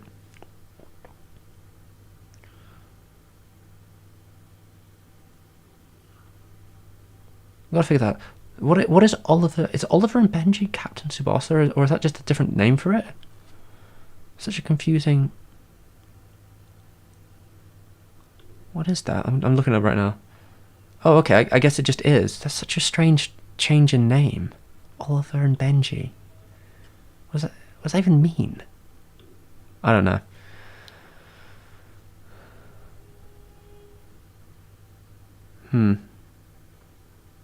I know Technolize, but I have not watched Technolize, I'm afraid. It's a little bit bitter, maybe for me right now.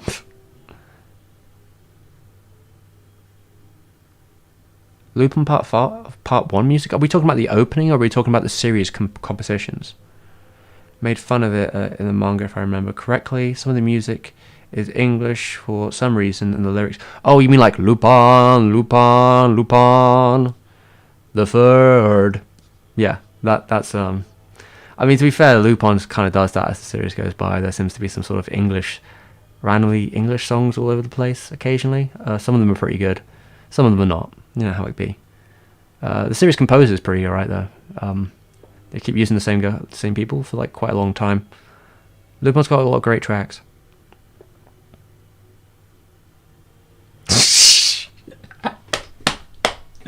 Oh, that's a good one. That's a good one. I look like a skinnier Vosh. Yeah. All right, I'll take it. Skinnier Vosh. I don't have the Kegels though. To be fair, maybe that'll be me if I start streaming on a regular basis. I'll just slowly transform into Vosh. I mean, we're both white guys with a beard, you know, hair, brown hair. Both have Irish ancestors. I mean, to be fair, half my family's Irish. I'm probably way more Irish than he is. But yeah, you know, such is the curse of being a white guy with glasses, eh? We all look the same.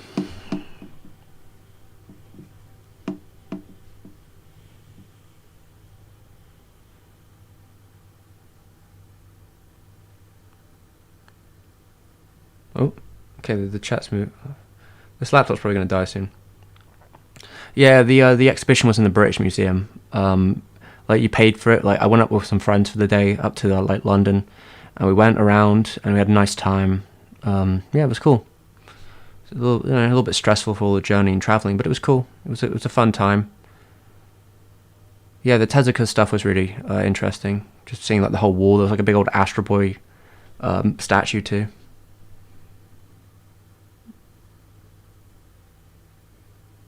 Velvety. Is my voice velvety? I mean, I'll take it. Velvet away, that's my voice. Is Oliver and Benji the name of the characters? Are there actually characters in Captain Tsubasa called Oliver and Benji? I thought they were all Japanese, like the main boys at least. Aren't they all Japanese? Or is that, did they just adjust the name so they were like less Japanese? Because that happens a fair bit. Well, back in the day at least, not as much nowadays.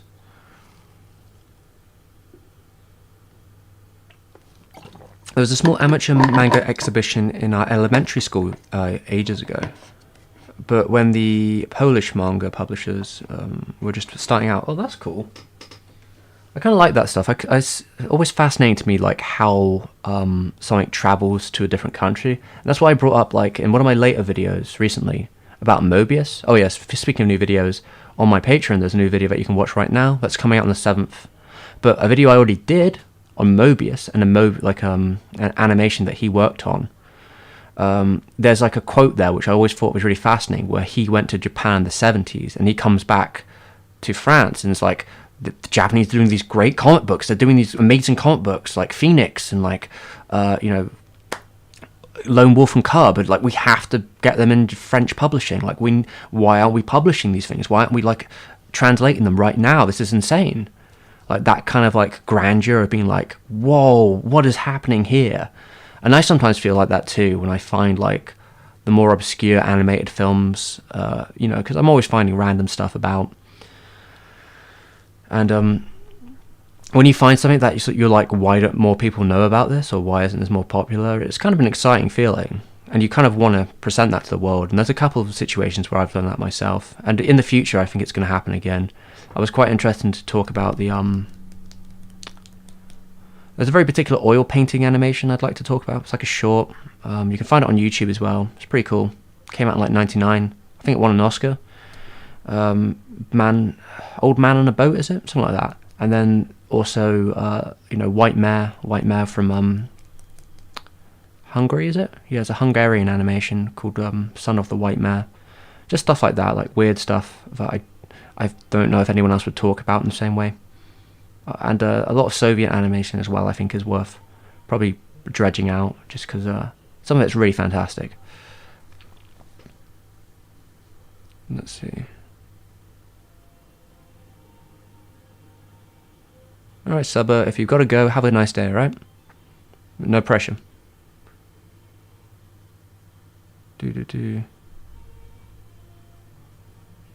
Oh, Daniel, Speedgrafter. I have not seen Speedgrafter, but isn't Speedgrafter one that has one of the openings that's in English? I have to look this up right now. Lupin Part 3, Sexy Adventures is so 80s. Yeah, Lupin Part 3 is very 80s. I actually really appreciate this aesthetic. There's some really interesting and fun episodes there. Speedgrafter. I swear Speedgrafter has like an OP, which is Alright, I'm gonna play this on my laptop. My laptop's about to die as well, so I might have to switch over. Let's see. I'm pretty sure the opening for Speedgrafter is an English song. No, that's an ad. Fuck off. Jesus Christ, what a fucking asshole. Alright. Yeah, isn't it? Is this Girls on Film? It's probably gonna get me copyright. Yeah, it is. It's Girls on Film. Yeah, that's Girls on Film. There you go. Another English band for you. Another one to add to the collection. Yeah, Speedgrafter had Girls on Film. Is that... I forget the name of the band now, but, you know, I'm sure you can find it from there. Where are we at?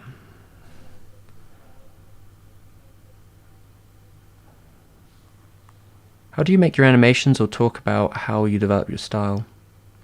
I mean, I mentioned it earlier, but yeah, I mean, I'll generally just draw it out. It depends on the stuff that happens. I mean, style kind of evolves over time. Usually influences and doing stuff. Like, a lot of the animation I did, you know, the hand-drawn, which my hand's a bit fucked right now because of a carpal tunnel. But a lot of the animations I've done on the channel recently, some of that's just hand-drawn, like on paper. Because I have a Lightbox. I have like a small little Lightbox, so I can do hand-drawn animations on that. Now, some other stuff may have been done on programs. I don't use anything fancy, because I'm like just not there mentally to be able to do half of it. I usually use After Effects if I'm compositing, but I've used Photoshop for a lot of animation just because I know my way around it. I want to get into Clip Studio Paint animation because I actually have the program now, and I like the brushes in Clip Studio Paint. A lot of the newer drawings, some newer drawings I've done recently, have been on Clip Studio Paint because I enjoyed the brushes and the feel of it from a digital canvas side. But like, yeah, it's somewhere between those two that I'll do drawings, but like a lot of everything else is collage and mixed media stuff, textures. So a lot of that to me is photoshopping, and you know, I spent years developing sort of how I'm comfortable doing that sort of work, and usually it depends on what you're talking about. Like now I kind of think like there's a way I would do things before, and now there's a way I do things depending on the show. It's about trying to capture an aesthetic or something to me that feels cohesive with the world I'm talking about. But yeah, I mean, to me a lot of it ain't fancy. I mean, I'm not like even a great animator by chance. I'm, you know, a lot of what I do is rotoing. Like I'm more of a roto guy, more of an experimenting. I'm more interested in the aesthetical feeling of it than like being technically good at animating a scene. That's how I feel about it. And like a lot of the stuff I do on the channel is mostly minor, unless it's like a big sequence. But you know, you got to be careful on that stuff for your own good. But yeah, you know, you just do. I mean, I spent years at university and college just sort of refining and thinking about what I'm comfortable with and how I like to make stuff. And a lot of that came together in my later years at university, and that it was more mixed media and collage-y, and then there'd be some more rotoscoping on top of it to sort of create usually there's like a contrast between those two elements. I've actually only gotten more into drawing more so recently, just because it fit more the criteria of what I was doing, and a lot of that was actually I kind of just inspired by what was it called? Hotel Dusk. There's like a video. I was playing like this DS game, and I really liked the portraits will have like a sketchy style to them, and I quite liked that feeling. And I was like, oh, I could probably do something like with that. I have a Lightbox, so I gave it a go, and I've kind of went with it. And mine's a little bit different than theirs, obviously, but I appreciate where that's going.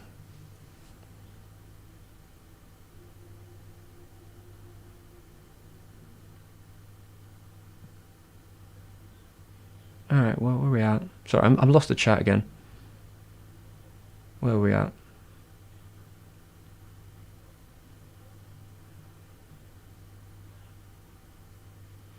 Okay, where are we at? Change the West.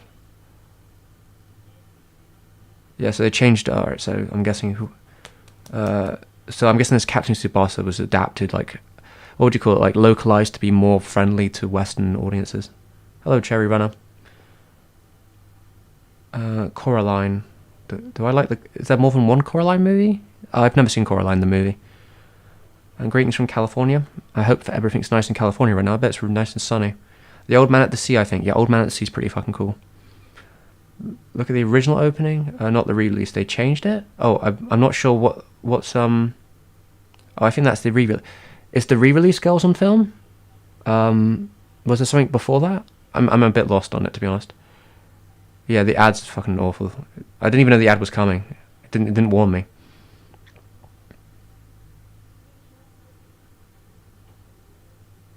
Let's see. A temporary exhibition at another museum. Goes more of old Japanese culture. Japanese culture is cool, you know. Oh god, where are we at? Like 20th century experimental, yeah.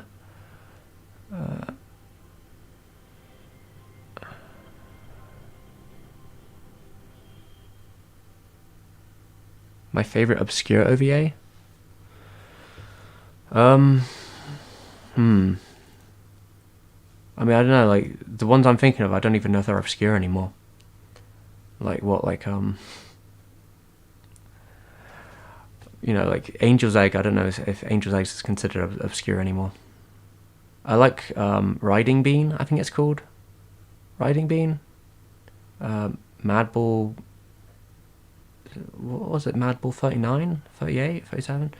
Madball. Let's go with Madball. Not for the faint of heart, and only watch it in dub, but it's kind of ridiculous. So is Riding Bean, to be fair, but Riding Bean seems to make more sense.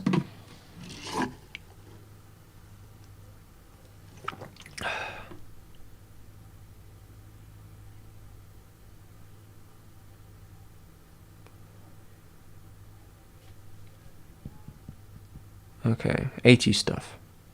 I mean, OVA is pretty 80, right? Okay, so the weather's cool in California, everyone. Good to know.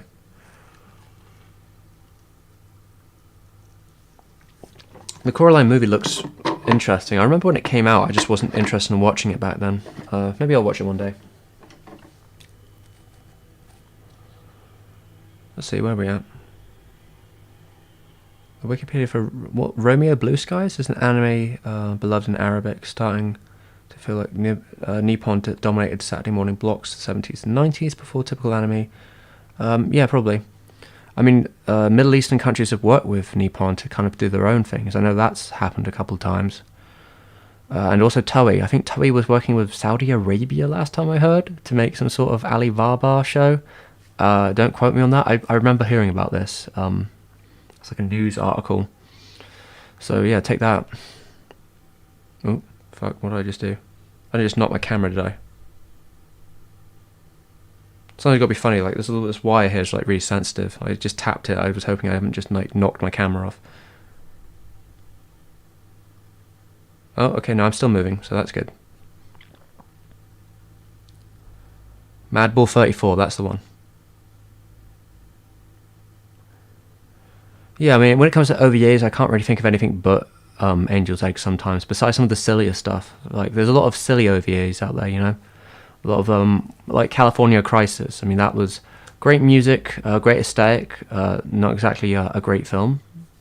But I do like the thing... To be fair, I think The Great Pretender, like, its backgrounds really remind me of California Crisis, like, that sort of style.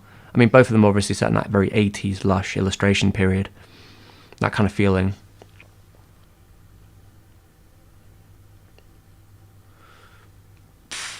Yeah, well, I mean, I'd give a recommendation to Space Dandy. Obviously, I made a video that was pretty positive to it. I kind of wish it was just live and learn, but I should have split those videos on Watanabe into, like, sections. I should have just had a Space Dandy section, Samurai Champloo video, you know.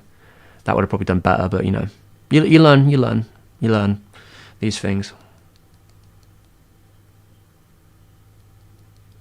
Yeah, I mean, I think France and Japan have had like a very connection in terms of animation, so you'll see a bit of back and forth with them. What's this, Doofus Book 1? I'll have a quick look at that before this laptop dies. Let's grab it. What is it? Oh yeah. Well, actually, I don't even think that was like inspired. I think that's literally animated by them, isn't it?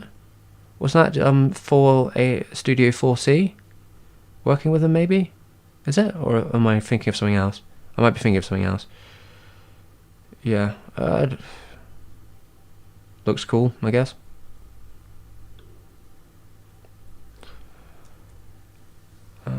Yeah.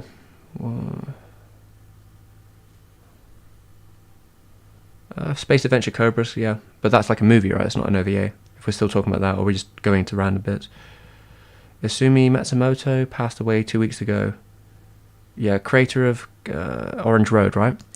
I heard about that. Apparently he had some condition. He was in like in a lot of pain. I think it was like a spinal condition. So that's unfortunate, but you know, these things happen. Golden Boy. It's Golden Boy? Yeah, Golden Boy's an OVA, right? Yeah. I'd recommend Golden Boy to everyone. No, not everyone. Golden Boy is ridiculous. It's a good time though. It's a good time, especially. Actually, I think the English dub is definitely underrated. Underrated, overrated? I don't know. I like the English voice actors. I think they do a really good job, especially the main guy. I think he really sells his performance. Even though, yeah, it's all pretty cheese, but you know, it's Golden Boy. Golden Boy is like the most over the top thing. And it's the Cowboy Bebop character designer on it. So like, yeah, the show looks pretty smooth.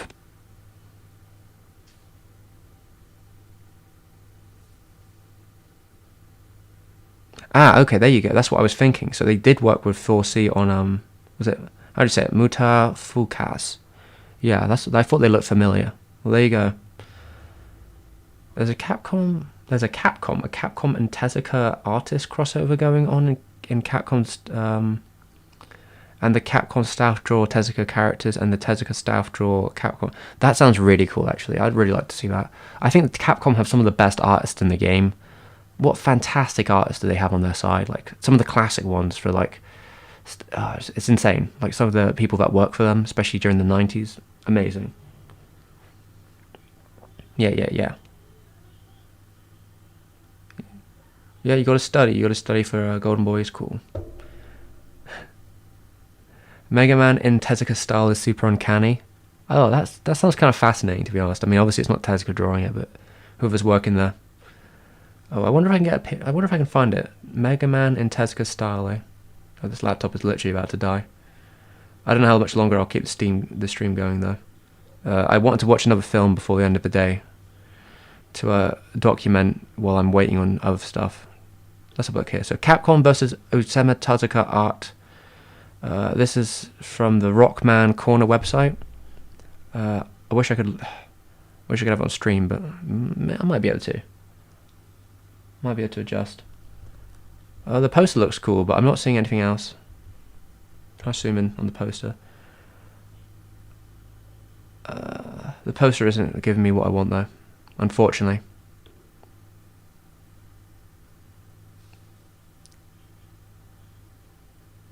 The 3D Mega Man cartoon? There's a 3D Mega Man cartoon? Is that new? I mean, there's a 2D one, I know that, from back in the day.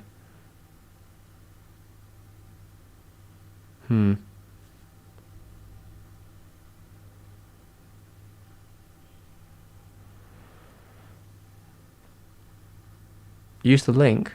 There's a link? Where? The link might have got auto banned by like. Unfortunately, I can't control it, but sometimes YouTube will just delete comments on like streams if they see something. I don't see a link in chat. I don't see any link. Was there a link? No, there is no link in my chat.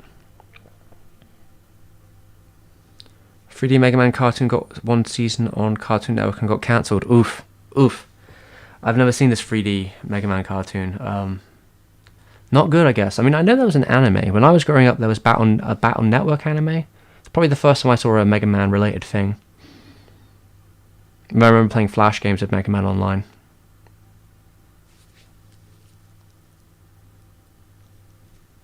I couldn't see any drawings in the article I was looking at. I'll have to find it somewhere else.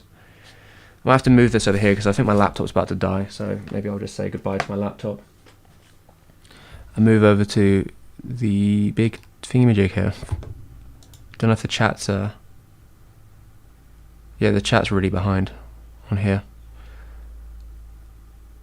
So let's see, where we're at.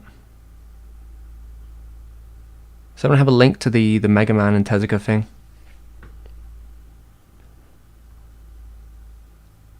Where are we at? My cousin, who still hasn't made 12 years yet, told me once, so I guess he's 12, what, like grade 12? Watched 30 minutes of Akira by accident. No wonder his mother banned him from watching Toonami. The French all ages channel, not the US block. Interesting. I mean, yeah, Akira is not exactly supposed to be for children. A Boom comic based on the cartoon now? What, like the Mega Man cartoon? Or are we talking about the anime? I don't know what we're doing.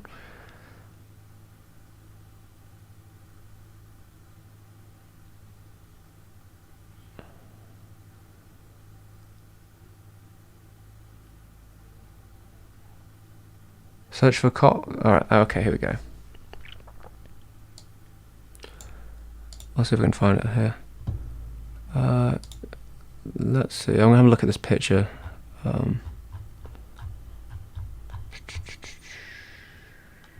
Well, the article that came up is not the article I wanted. So there is some Tezuka characters in there, but they look like they're in Capcom style. I'm not getting what I want. Oh, okay. Maybe I've got an image here. Aha! I think I've got the image. Okay, Astro Boy looks weird. Like I think that's a very specific Capcom animator. It looks very polished, this Astro Boy, but the Mega Man looks a little bit strange. Yeah. I mean, he just looks like Astro Boy and like wearing clothes. So yeah, what'd you expect, eh?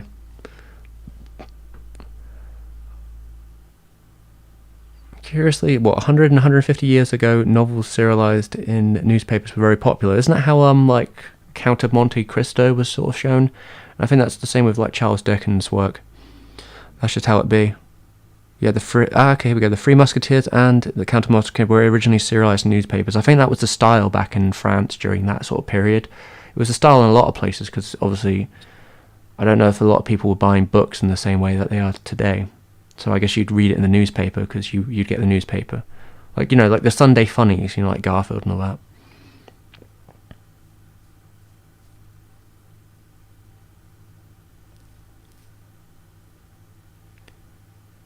What do I think of the most experimental works of Miyazaki Yuasa? Like Mind Game Cat. I've seen Catsup, but I know that's not his technically. Like I think he was just an animator on Catsup. Catsup's cool. I haven't seen the rest of them. Maybe one day. I like Yuasa's work, but I haven't spent too much time like dedicating myself to it. I've seen some of his earlier stuff, and I've seen Catsup, and I've seen like Ping Pong, his episode of Adventure Time. You know, I've seen it around. Oh, where are we at?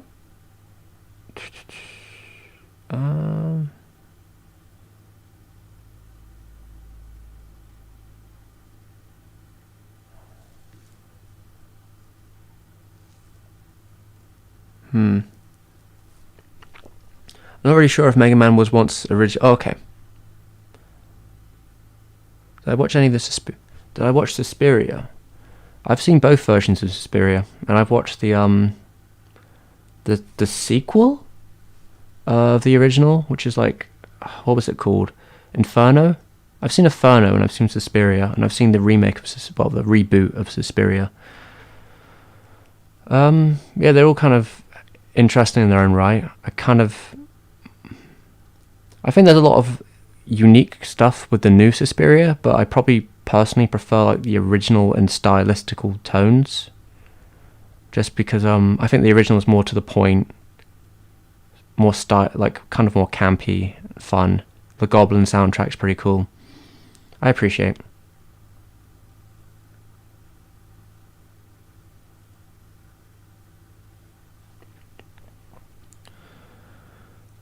Speaking of which, I'm going to try something out then. I'm going to see... I'll probably wrap it up soon. because I'm noticing it's probably getting to that time. Tezuka died in like late 80s. Right, I think this is plugged in.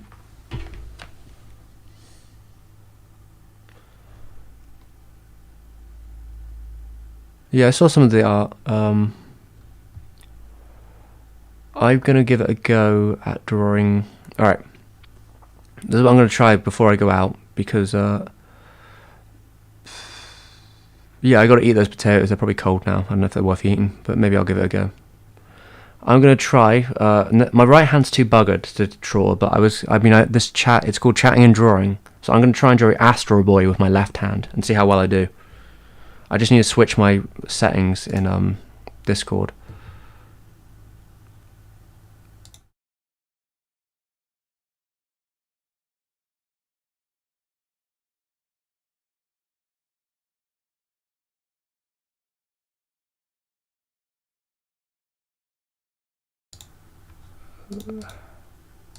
Alright, I may have lost audio there for a second, but I think it's probably back now.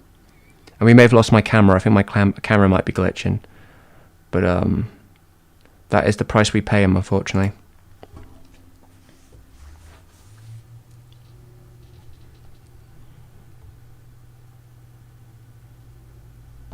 Alright, let's go in.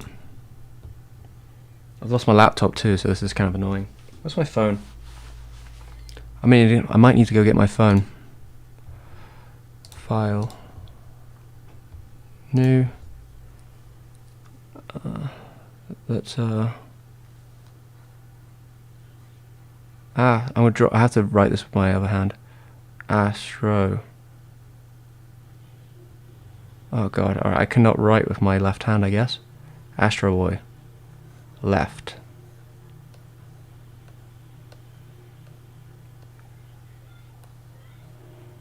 Hand. There we go. I'm gonna go get my phone because I can't see chat anymore. Where do I put my phone?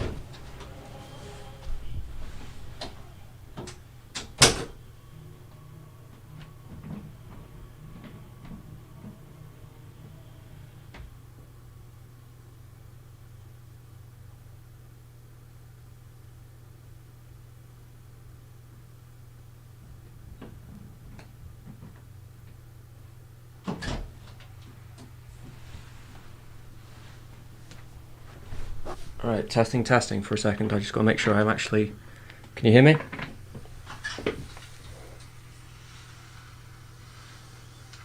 Where are we at? Alright, testing for a second. I just got to make sure I'm actually... Can you hear me?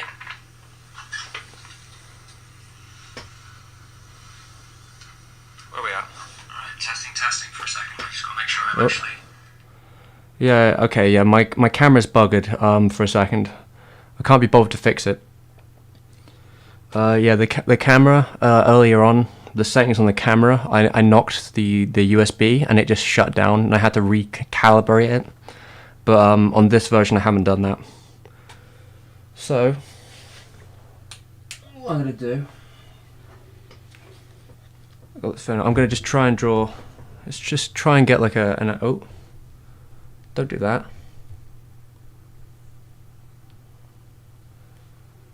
Alright. This is going to be my left hand thing, so I don't know how well I can draw this thing, but I'm going to try and draw an Astro Boy with my left hand and see how it works. See if I can do it. Oh. God fucking damn it. Lost the ability to see chat. Right, there we go. Oh, alright, my hand is not working today very well, as you can tell. I've got no control. The thing about Astro Boy, I can't even remember what he looks like. He's got like points on his head. Let's see how this goes. Alright, so yeah, this is my left hand, as it says here in very bad writing because it's my left hand.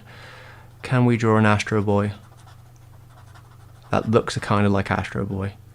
The other characters I did last time were a bit more rugged, so I could do a lot of stuff with them.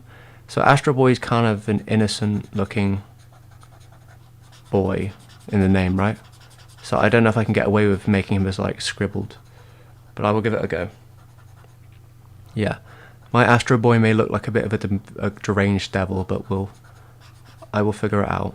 I don't have a picture of Astro Boy with me either, so this may even get more difficult as I have to try and remember how to draw Astro Boy. How does one... I mean, he's pretty simple character design, right? He's like in his underwear. There are like machine guns in his butt. And he has propeller feet, right? Big old boots.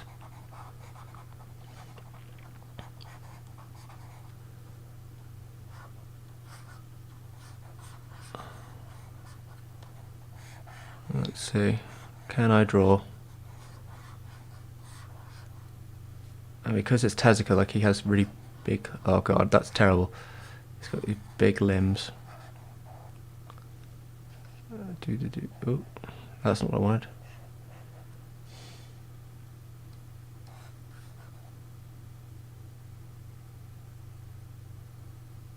Yeah, I mean, you may be able to draw him from memory, but can you draw him from memory with using your non-dominant hand? That is the challenge of today.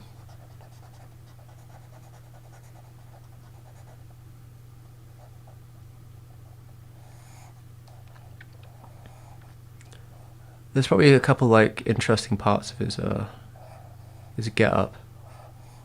I may get a picture of him if I have to.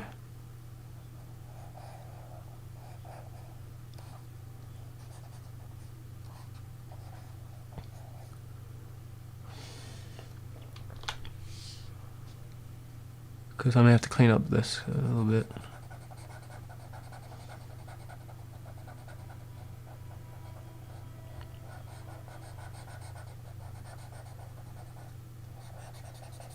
Yeah, I mean, kind of a demon Astro Boy, you know. I think he's got like a round nose.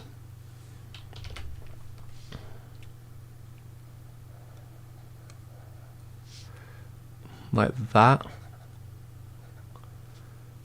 I know his head's pretty round. He probably does actually have a neck in there somewhere.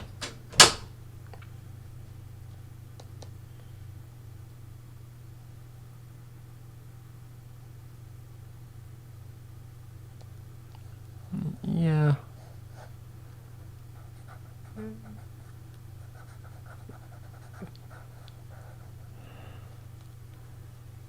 Right. Yeah, I mean, kind of a pig nose. It's probably not probably not a good look for the Astro Boy. Does he have eyebrows? I imagine he must have eyebrows. Yeah, I mean, yeah, that's kind of what Felix the Cat, but an android. I mean, he's like Pinocchio, right? It's like just robot Pinocchio. And then like Mega Man is just robot Pinocchio in a video game. Let's give him some eyebrows.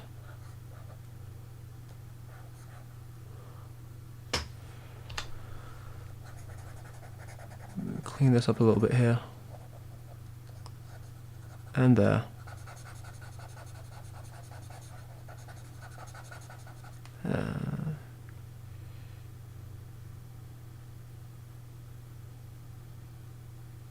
Oh, okay, yeah. So catching people up, yeah, my dominant hand, carpal tunnel probably still. Maybe a little bit better, but I tried using it a bit yesterday, and today it's not feeling great. I'm not really sure how long it's going to take. The stretching I've done on it, the last couple of days, I noticed improvement, and like there was not sharp pains when I was doing certain stretches. I wasn't feeling a lot of like built up stress in it. Today it feels a bit sore when I do my stretches on it.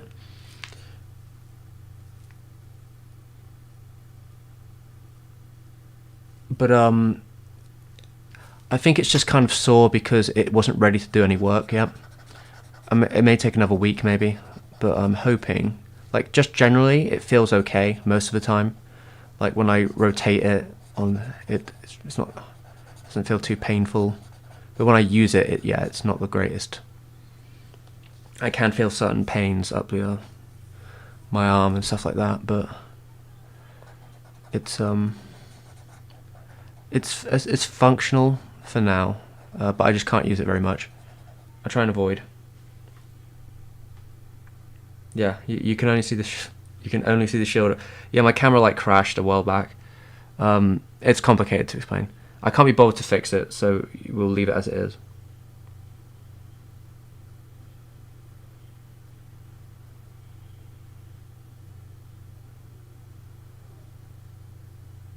Astro Boy is a tale about bad parenthood. Yeah, maybe. These characters, I mean, Tezuka's characters are all over the place.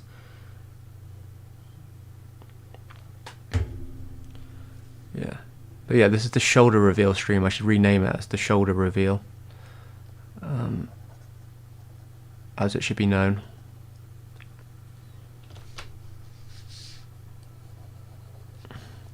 Probably actually need to get like a picture of let's just get a picture of Astro Boy up if I can. So where were we? Astro Boy. Astro Boy. Images. What we'll be going with, like a classic. Let's go for this classic picture here. Copy image. Come back to Painter. There we go. Now we have an image.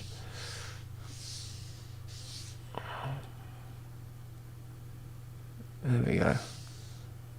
That's something to work off at least. Alright. So let's see what I'm missing. Maybe some eyelash. Okay, I need go back to that. I mean, there's some features there. Seems like he's got some eyelashes, like some nice boy eyelashes. What we got wrong with the hair? I mean, the hair's a little bit fractured because I'm using my bad hand, obviously. But it looks like one side tends to have a dominant spike, and then the other side is like probably more like that. Slightly different direction.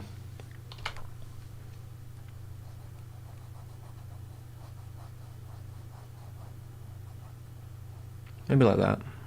Get rid of that bit there as well. Gotta keep his hair around. No ears. Oh, yeah, I guess Astro Boy does have ears. Yeah, okay. Fair enough. Let's give him some ears. I completely forgot that he had ears. His nose is a lot smaller than I remember, so maybe I'll make his nose smaller.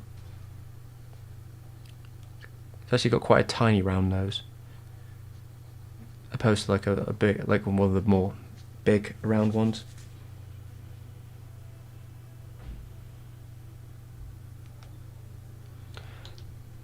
Well, yeah, like Astro Boy is about a lot of things. Like the stories go all over the place.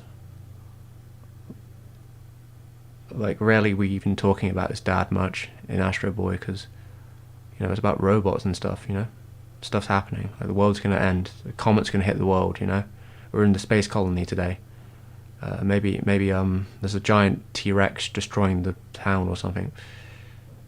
Maybe some other robots have went sentient and they wanna, you know, have an existential crisis.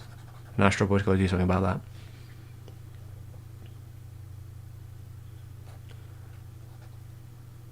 So his version doesn't have much of a neck, actually. Maybe my one needs to be a bit thicker as well. He's not, you know, make him a little fatter. Let's do that like this. You know, I mean, I guess he's a robot, but I just wondered if like Astro Boy ever gets cold. I guess not, but I don't know. He seems to have like the ability to feel stuff, right? I mean, can Astro Boy feel pain? I guess he must be able to.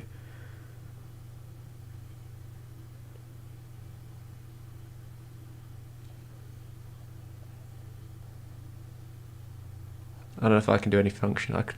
Fingers are out of the game right now. Fingers are not a possibility, but I will try and make these a little bit better. He's going to give people a handshake. That's what he's doing.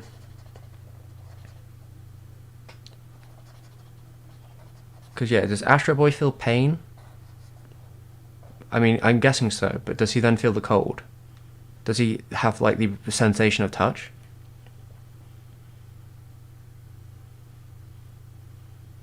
So I guess he knows it's cold, but he doesn't feel like shivering cold. I mean, that probably makes the most sense for Astro Boy. Because I mean, the guy like jumps through volcanoes and stuff. I'm pretty sure he does that, doesn't he? Okay, so his boots are much longer than I thought they were. So they're like up here, and his legs go all the way down. So maybe I can give him some. Maybe I'll make him have some bigger feet like that. There's a lot to learn about Astro Boy today.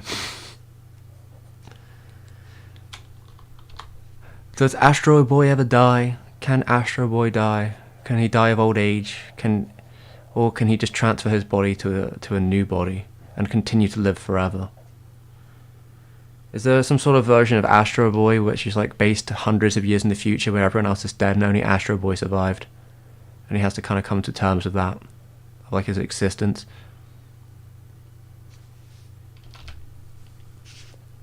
I don't know how far Tezuka got into the story. That's not the pen I wanted. Can robots die is, I guess, a question. I mean, if his memory got corrupted, would he be dead? I mean, I guess you can make a replacement Astro Boy, but does that cease to be Astro Boy if he doesn't remember what Astro Boy is? I mean, if he's a replacement for someone else's son, and he isn't actually their son. It's a thing.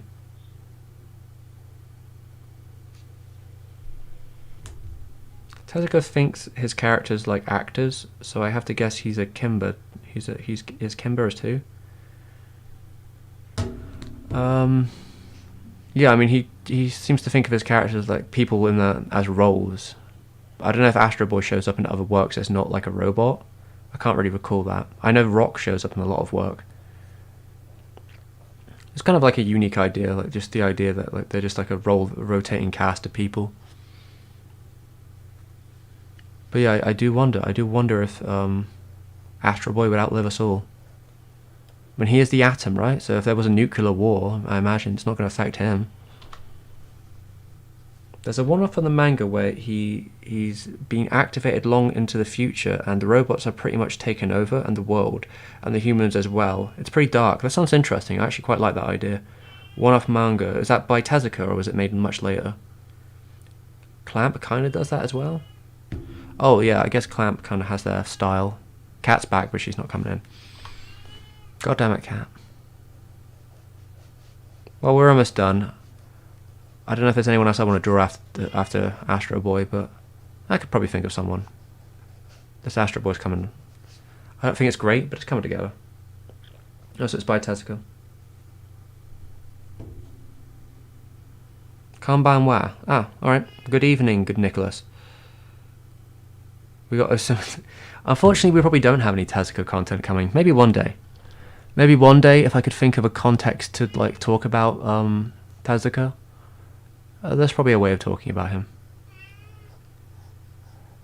Like, I've watched enough documentaries on Tezuka that I don't even know if I'd need to do one, because I think there's already enough out there. I don't think I could bring anything unique to the table on the topic unless some new information came out recently. I don't know what series I'd actually talk about though either. I think Phoenix was an interesting thing to talk about, but I've already talked about Phoenix, unless I just talk about everything to do with Phoenix. I don't know. I'd have to think of a particular area. There's like his last film, which was kind of interesting, but like I haven't been able to see all the parts of it because his son like finished it. His son went on to be a filmmaker, but without seeing the rest of the film that he wanted to finish, I don't know if there's much to say. It's basically more like a moving manga than anything else. There isn't a huge amount of animation in it. It's like classical, kind of like his version of Fantasia, I guess.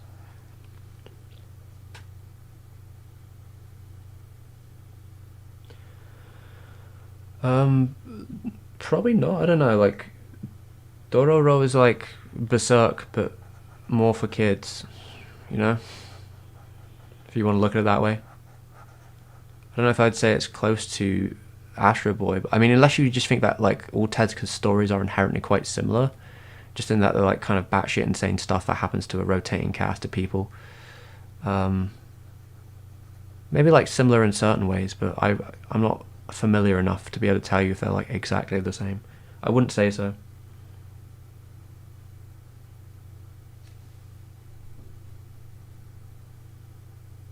Drawing Tazaki's John Silver would be neat. That's a little too complicated for me right now. That's a little too fancy for my hands right now. I don't know if I'd be able to do it. That hand's not very good.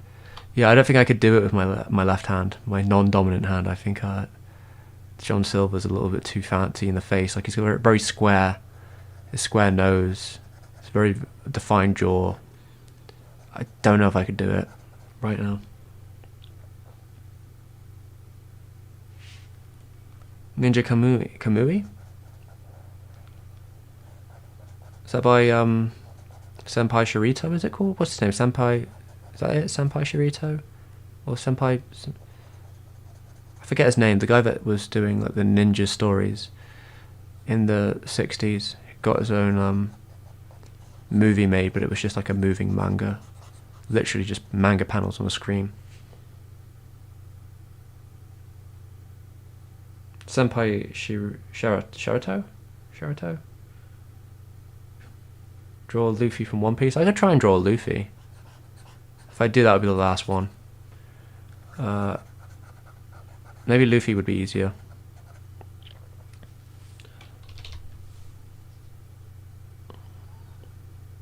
Maybe.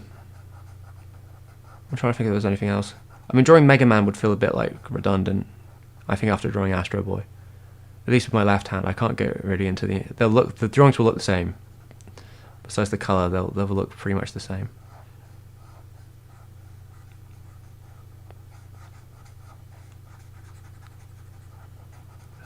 This Astro Boy now has a very sharp indent on his head.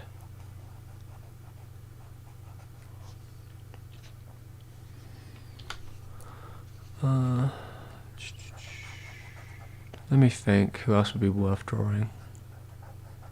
Is there anyone else in particular? Maybe I'll draw like the hay. I mean, that would probably be a good idea. Maybe? Well, I don't know anymore. We do have a new video about Legend of Hay coming out, so maybe it'd be good to draw a little hay. Well, I could probably draw the cat from Xiao. The Xiao Hay cat. Alright, that's decided, that's what I'll draw, because that's more fitting to what I'm talking about. Yeah, on my Patreon, the latest video is already out on that. Oh no, that's not what I want. Yeah, the latest video, which is coming out in November 7th, is already done, so I put it up there while I work on some other stuff. There should be lots of stuff coming out soon, including the stuff in December. Should have 10 videos out in December for the Madhouse month. The new Madhouse month. Finishing up the rest of the Madhouse's movies. More or less. There's some I'm skipping because they look shit. And I don't think I'll have anything to say. But I think 10's a good number. Just to get it out there. And I want to spend a little bit more time with each video. So they're a little bit more fun.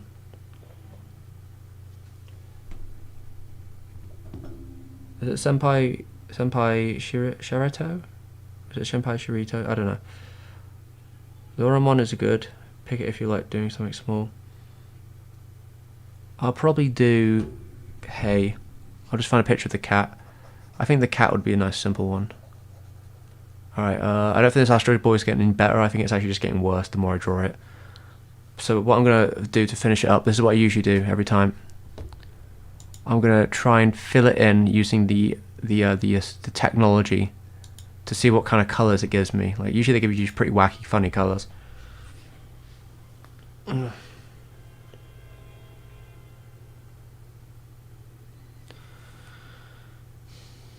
Oh, that's actually pretty close. That's not bad. That's actually quite close to what Astro Boy looks like. No joke there, actually.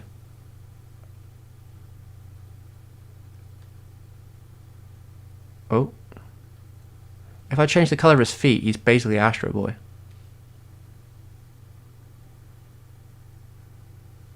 Oh, thank you, Nicholas. Your Satoshi Kon documentary was top notch, man. Really inspiring. The part about his last days almost brought me to tears. It was a pretty insane part to talk about. I mean, to be fair, because of that section, that's probably why I have the carpal tunnel issues right now. I really busted my arm making that video, just because it was a lot of animation and a lot of extra drawing and editing and writing all at the same time. So it did a bit of a number on me, but I appreciate that I could get it out at the time I did, and hopefully if I give it another week, my hand will be healed.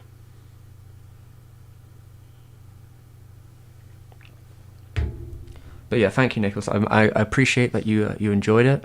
I enjoyed making it to a degree, at least, as much as you can while you're in the fray of it.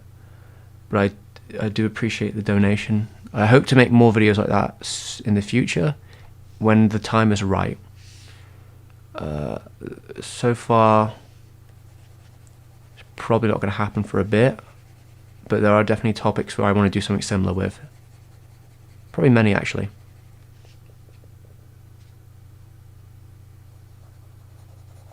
Let's see if I colour these feet in. Down. Do that.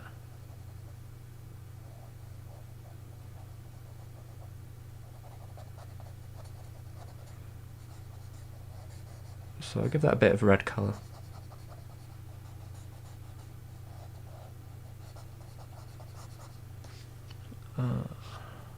Okay.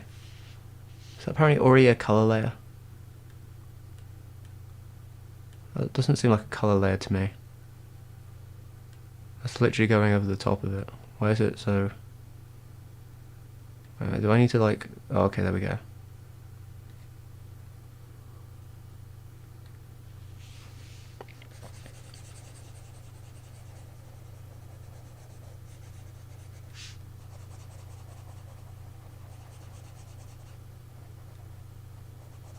Alright, there we go. Maybe it needs to go a bit more red. But yeah, the colours they chose for Astro Boy, not bad. Not bad. I'd say that is definitely Astro Boy. Not one of his finer days, as you can see, but Astro Boy nonetheless. Maybe I need to give his belt a bit of a different colour as well. Throw back the colour from this back into it. Like that. Then maybe pull back some of the colouring of it on there. Alright, that's a bit cheating. I'm using the wrong hand now. I shouldn't be using that hand, it's going to hurt. Alright, one Astro Boy.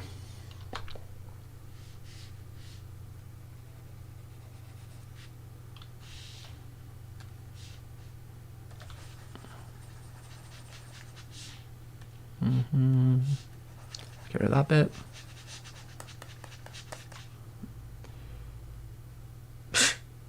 Bad, Stephen, bad. Yeah, I'm using the wrong hand. Shouldn't be doing that. Should be using my left hand for everything.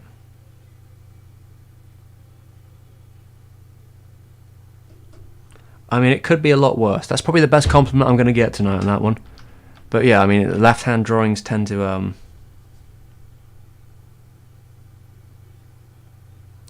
yeah, my camera's broken right now, I guess. But yeah, my right hand is in a wrist. It's like in a wrap, yeah. Currently, though, the one I bought, I don't know if it's actually the best. I've been considering getting an even better one, but it's just money. Like, I just bought one. I don't want to buy another one, but I'm wondering if I should be getting like even more intense one with this. Depends on how bad it becomes. But yeah, my right wrist is in a wrap right now, just because that seemed like more appropriate to me. I don't know if this one's actually doing much though, if I'm honest. Alright, so I need to go in here now.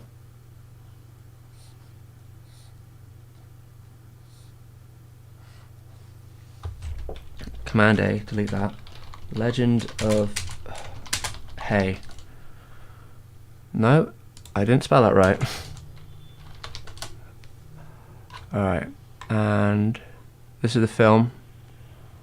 I'm going to go with this picture here. This is like the default poster. I think it's a nice poster. copy, paste that. Oh.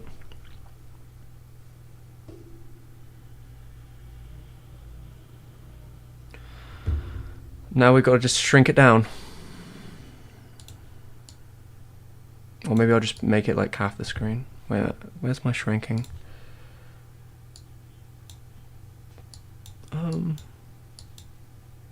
Shrink. For now, instead of Astro Boy, I'm going to look at a cat. There we go.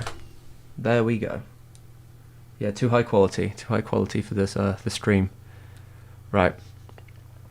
So, gotta make a new layer. There we go.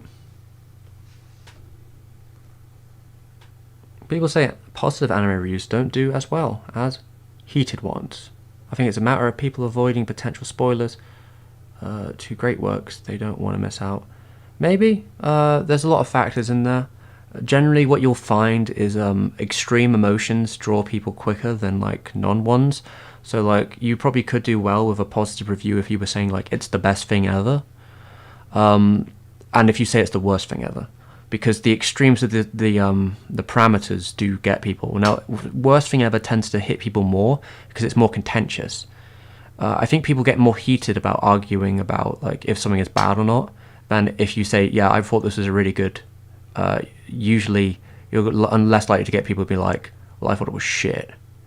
And you might still do, but not to the same degree that you'll have people defending something when you say something shit. Okay. Well, thank you for joining the stream. I'm hoping it's a speedy recovery. It's probably been like it's coming up to a week soon. So I'm hoping that like if I just give it a bit more time, it will be better. I mean, it doesn't feel that bad when I'm actually drawing. Like if I'm using it, I think it's just the day after where it starts hurting and you start feeling the fray. What's that? Matane? Is that Matane? Did I read that right? Matane. Thanks, Nicholas. Is that Matane? Is that Matane? I think it is. Did I watch the Tsubasa Chronicles by Clamp? I did not. I don't even know what it is. I think Clamp are cool, but I haven't spent too much time with their actual work. Besides, like, the classic stuff.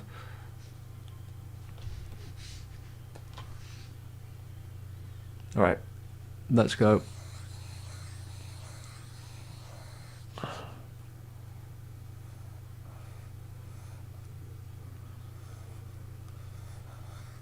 Let's see if I can actually draw something today with my left hand.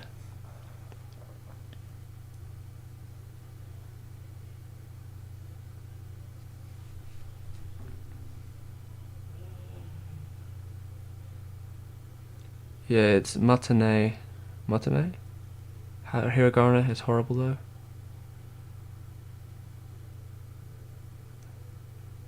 Mata.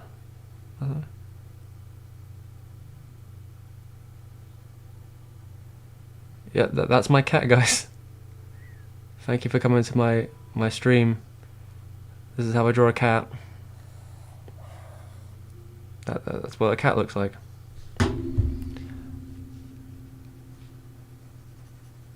I mean, I could probably clean this up a bit. The thing is, these characters are a little bit too cute. Like, it's hard for me to be a little more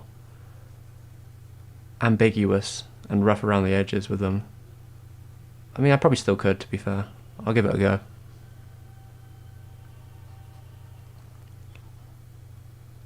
Hey Vlog, you're joining me. This is probably the final drawing of tonight, and then I'm going to go watch another film for Madhouse Month. I wrote notes for the piano one earlier, so I might as well watch this follow-up by the same director. Because none of those films are actually that long, so it'd be like a pleasant watch while I'm waiting for other stuff to happen.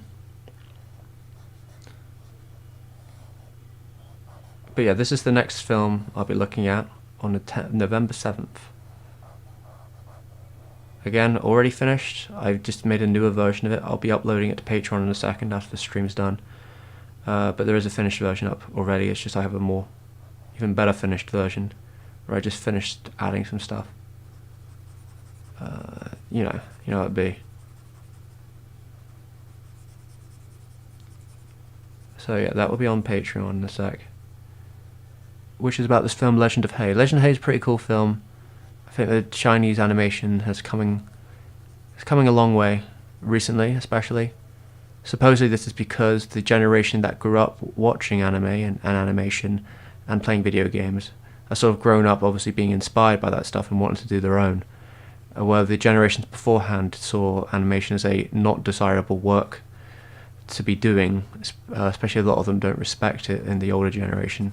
The newer generation has decided against that, obviously, and feel more strongly about these practices. So you are seeing like a new uprising of Chinese animation in the world, and I imagine they also noticed the powerhouse that Japan has become in terms of its culture with its use of animation, and don't want it to fall behind.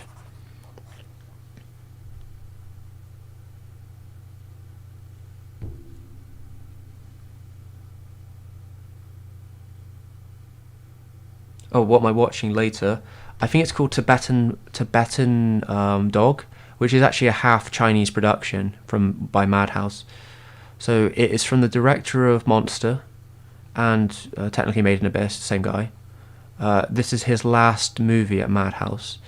It's called Tibetan Dog. I assume it's set in Tibet. I think it is. I've already watched a little bit.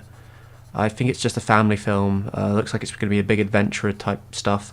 So far, it looks pretty cool. I like the character designs. Kind of reminds me of the stuff they were doing with the Nazu in the Summer in Andalusia stuff, like the Nazu films. I think it's similar people working on them.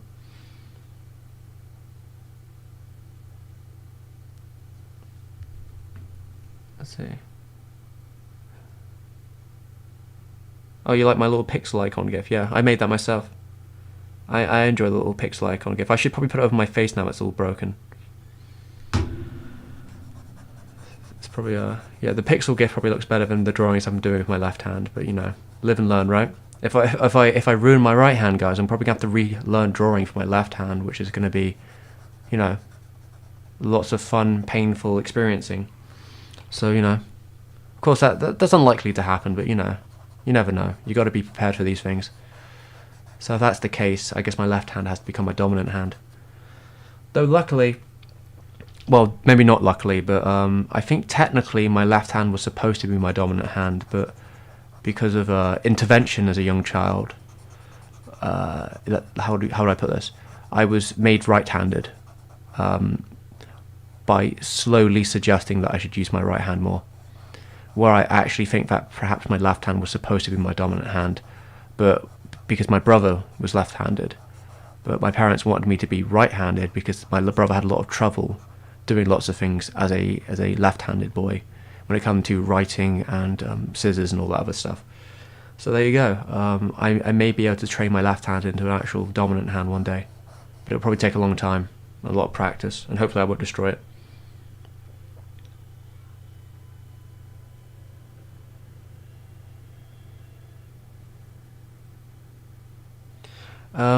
Yeah, I mean, to be fair, like, Frank Frazetta was like a legend. He's great.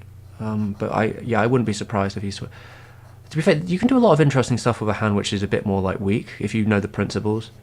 Just because, like, you can sort of, like, be a bit more loose with it. And if you're painting as well, it's probably an element of making that a little easier for you. Korea copied animation first, uninspired riffles. Yeah, well, I mean... Japan copied China first because China was making animated films around probably a little bit before. I mean, we're talking about big animated films. Yeah, China made some pretty big animated films before, you know, Toei made theirs. Like, it all goes around in circles. I mean, early Toei films were about Chinese mythology, so, you know. And, like, China had made animated films beforehand. The issue is that Korean animated films don't do the numbers that like a Japan or a China does. Like China's films, especially recently, have been doing really well. Legend of Hay did 45 million. An independent Chinese film that has only been shown mainly in China, a little bit in Japan, has already made $45 million. That's kind of insane. And if you also compare like their latest one, was it Nisa? Nisa has made like $800 million in China alone. That's insane numbers. Nothing Korea has made currently has really been competing with that, like in terms of animation numbers.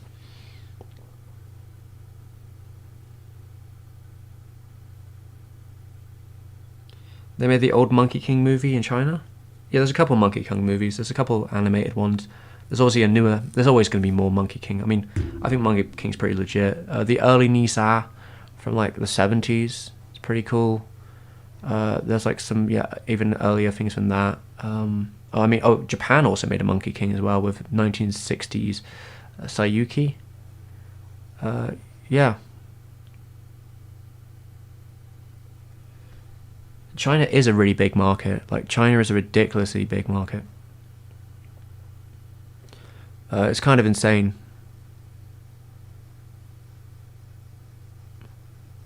When you think about it. But yeah, like how that, like Nisa, I don't think Nisa even made it outside of China, and it made $800 million. That film came out last year. So did Legend of Hay. So they were both kind of like different kind of powerhouses, where like Nisa was like a big blockbuster 3D film. Nisa, being a small, more independent film, did respectable numbers for its area. Like, I mean, most anime movies don't make $45 million, especially not from one region. Like, I think it has been shown in Japan beforehand, like, for, like, festivals, but effectively, on November 7th, they'll be releasing the Japanese dub, and it'll probably have a more, like, commercial release. So it's possible that it could double its numbers once again. And I'm hoping it will, because I think it's deserved. I mean, I've read Monkey King. I've read the original novel of Monkey King. I think it's a good time. Monkey King is a good, fun novel. I mean, I read the abridged version, I believe, because it is kind of like rinse and repeat. But the version I read was like 400, 500 pages. And yeah, I think it's fun. I think the first chapters are actually some of the most interesting, where it's like Monkey King versus the world. That stuff's really fascinating. The journey afterwards is a little bit more like, yeah, okay. But yeah, I think the story is one of the most like visually arresting sort of things, and I understand why it becomes such an animation set piece, because there's so many fascinating things happening in it, with like the explosive battles and the magical powers and all these different like locations. Okay, is this a cat? How many times do I have to scribble it before it maybe looks like a cat? It's probably never going to start looking like one, is it? Maybe if I colour it, it will. I'm going to try and clean this bit up a bit.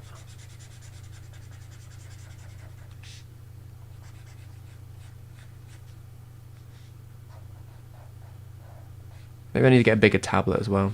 That might help it being less of an issue where I can move around a bit more. I mean, this is a medium tablet, but maybe I should get like a large one. They're expensive though, so decisions, you know. Might be better for my wrist in the long run though.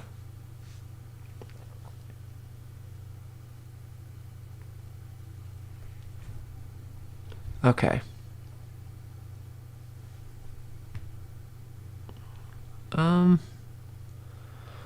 Let's just colour that in. Let's use the thingamajig again. Colorize all. Let's see what it does this time. Is it going to do a good job, a bad job? Let's find out.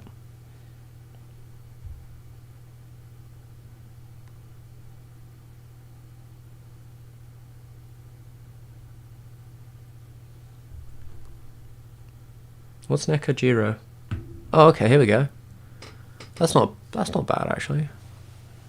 I might have to adjust the layering a bit. Like if we were to bring it back a bit. Generally the colouring can sort of help make it feel like more of a picture every time. But if I was to take maybe this colour. Nope, not that colour.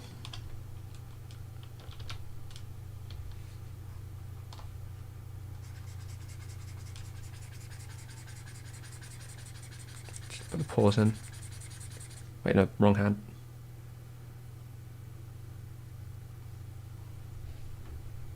Oh, okay, yeah, I mean, Cat Soup. Cat Soup's cool. That's a good short film. Pretty fascinating in its own right. Definitely very weird, but in a kind of like dreamlike, funny way.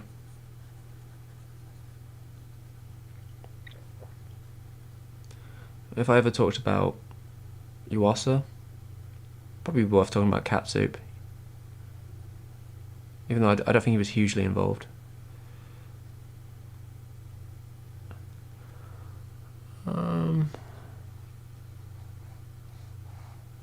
You know, there are worse things you could do with your left hand.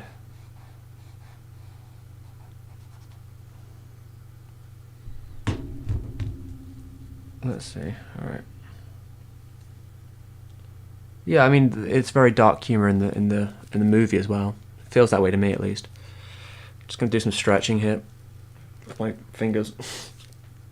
Got to remember to keep my stretches up. Yeah, the cat is just really really into Astro Boy. Like if I remove the other cat, there we go. Now if I adjust where this cat layer is,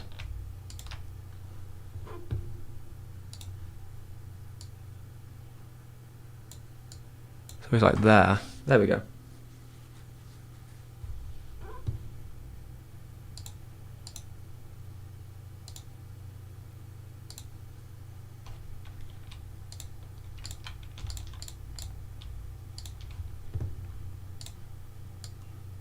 Oh, okay, that's not what I want to do.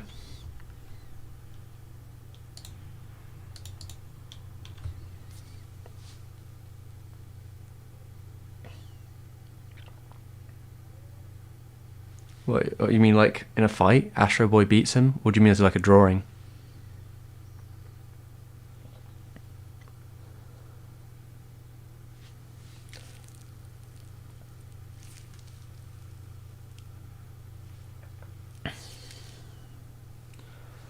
I don't know. I mean, Hei's actually pretty tough for a cat, but yeah, Astro Boy does have rocket legs, and like the machine guns and the laser hand. But Hei also has the ability to like control metal. That's pretty impactful, and he has like ancient magical powers or something. Can like control domains, whatever that means. I think Hei's a lot more powerful, and it would be a very strange battle to see.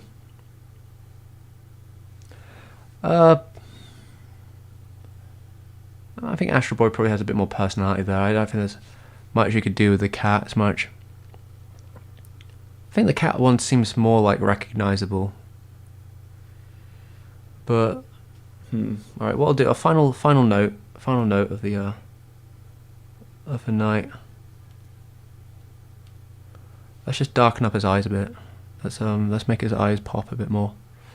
And then I will end it all. I will end the chat. I'll go back to talkie mode, and I'll just say goodbye, so I can watch my thing. It's like 10 o'clock now here, so that should give me some time to finish to watch the whole film. Tibetan Dog. I will watch Tibetan Dog. The mise en scene is looking like.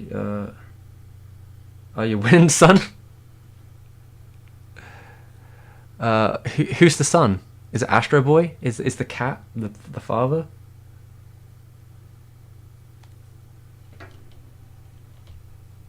Oh yeah, yeah. I'm gonna end it all for just everything will end. Like Astro Boy, I will be the last one alive.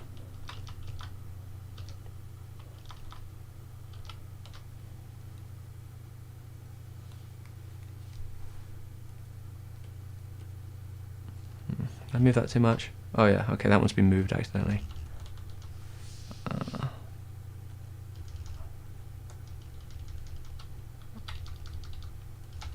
There we go.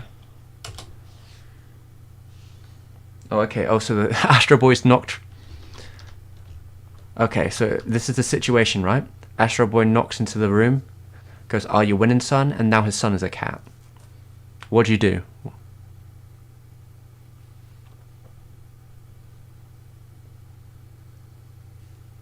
Oh, okay, yeah. So like, okay, this could be interesting. If Astro Boy was much smaller, maybe the cat sitting on the desk. So the cat is now your son. That's a difficult situation to be in.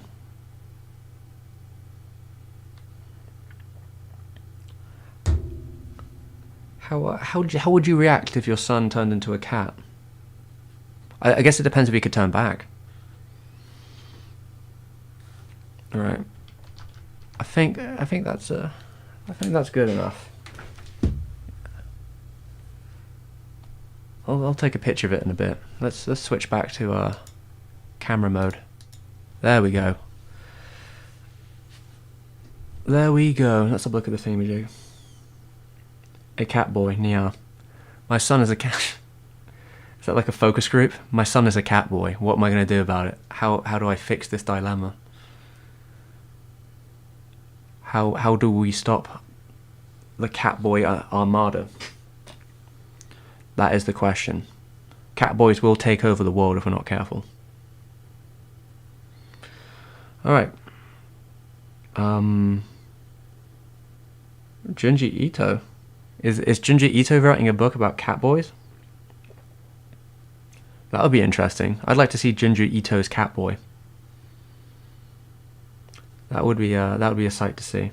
Isn't Junji? I mean, I think it was got delayed, didn't it? But they were releasing the Uzumaki. The Uzumaki OVA is supposed to come out soon. I mean, I like Colin Stenson. I think that's the person doing the music on it. I don't really care about an adaptation, but I like the music, and the style seems kind of interesting because it's all in black and white.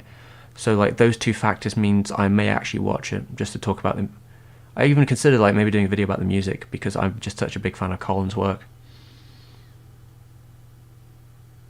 Oh, did he? Oh, okay. So Junji Ito did one of Cat Boys, did he? Interesting. That sounds like something he'd do. That's cute. Cat cafe. He must like cats. That's good for him. We already have Junji Ito's Cat Boy. It's Horror Garfield. Yeah, Garfield's pretty interesting. Garfield is existential dread impersonated. The original version, everything. Garfield is just like horror. He is like cosmic horror in a nutshell. The longer you stare into Garfield, he was just so hungry, John. He ate the whole world. Horror Garfield's pretty good. Yeah, I enjoy that. I think his name's Colin Stetson. He did Hereditary, but I know him mainly for his albums. He's released several albums in his own right.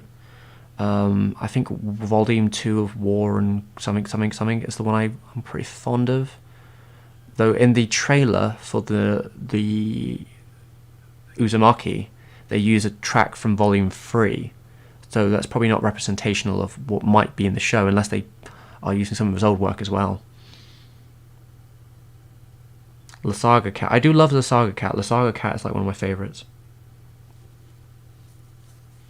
Mondays. More like none days, because we're removing all days in existence. No, not the Cat Boy. The stuff you said about Uzumaki's adaptation is correct. It's correct? Okay, cool. And then John will smoke a pipe. That's my favourite one, the one about John smoking the pipe. That's like an hour-long video. Like I remember watching that when I was at work. When I used to work at like the university, I was doing like a tutorial. I guess I was like helping in the IT department for like art and design stuff, like Photoshop. And I just sat down for like an hour because there was no one in the class, and I just watched La Saga Cat about the pipe. It was great. It was what a good time that was.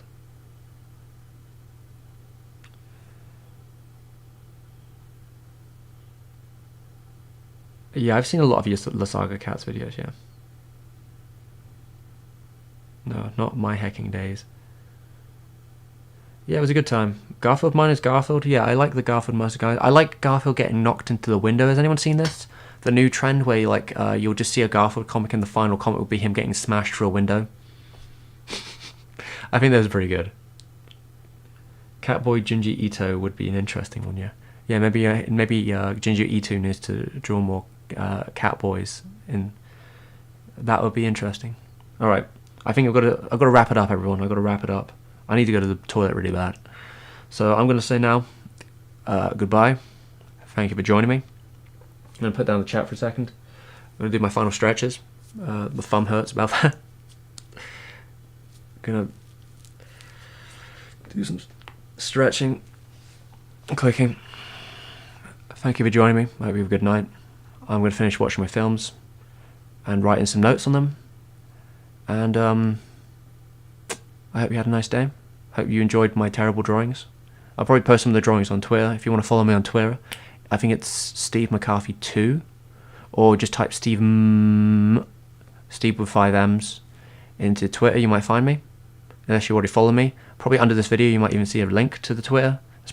That's in like every video. Maybe a link of it on the YouTube channel page somewhere.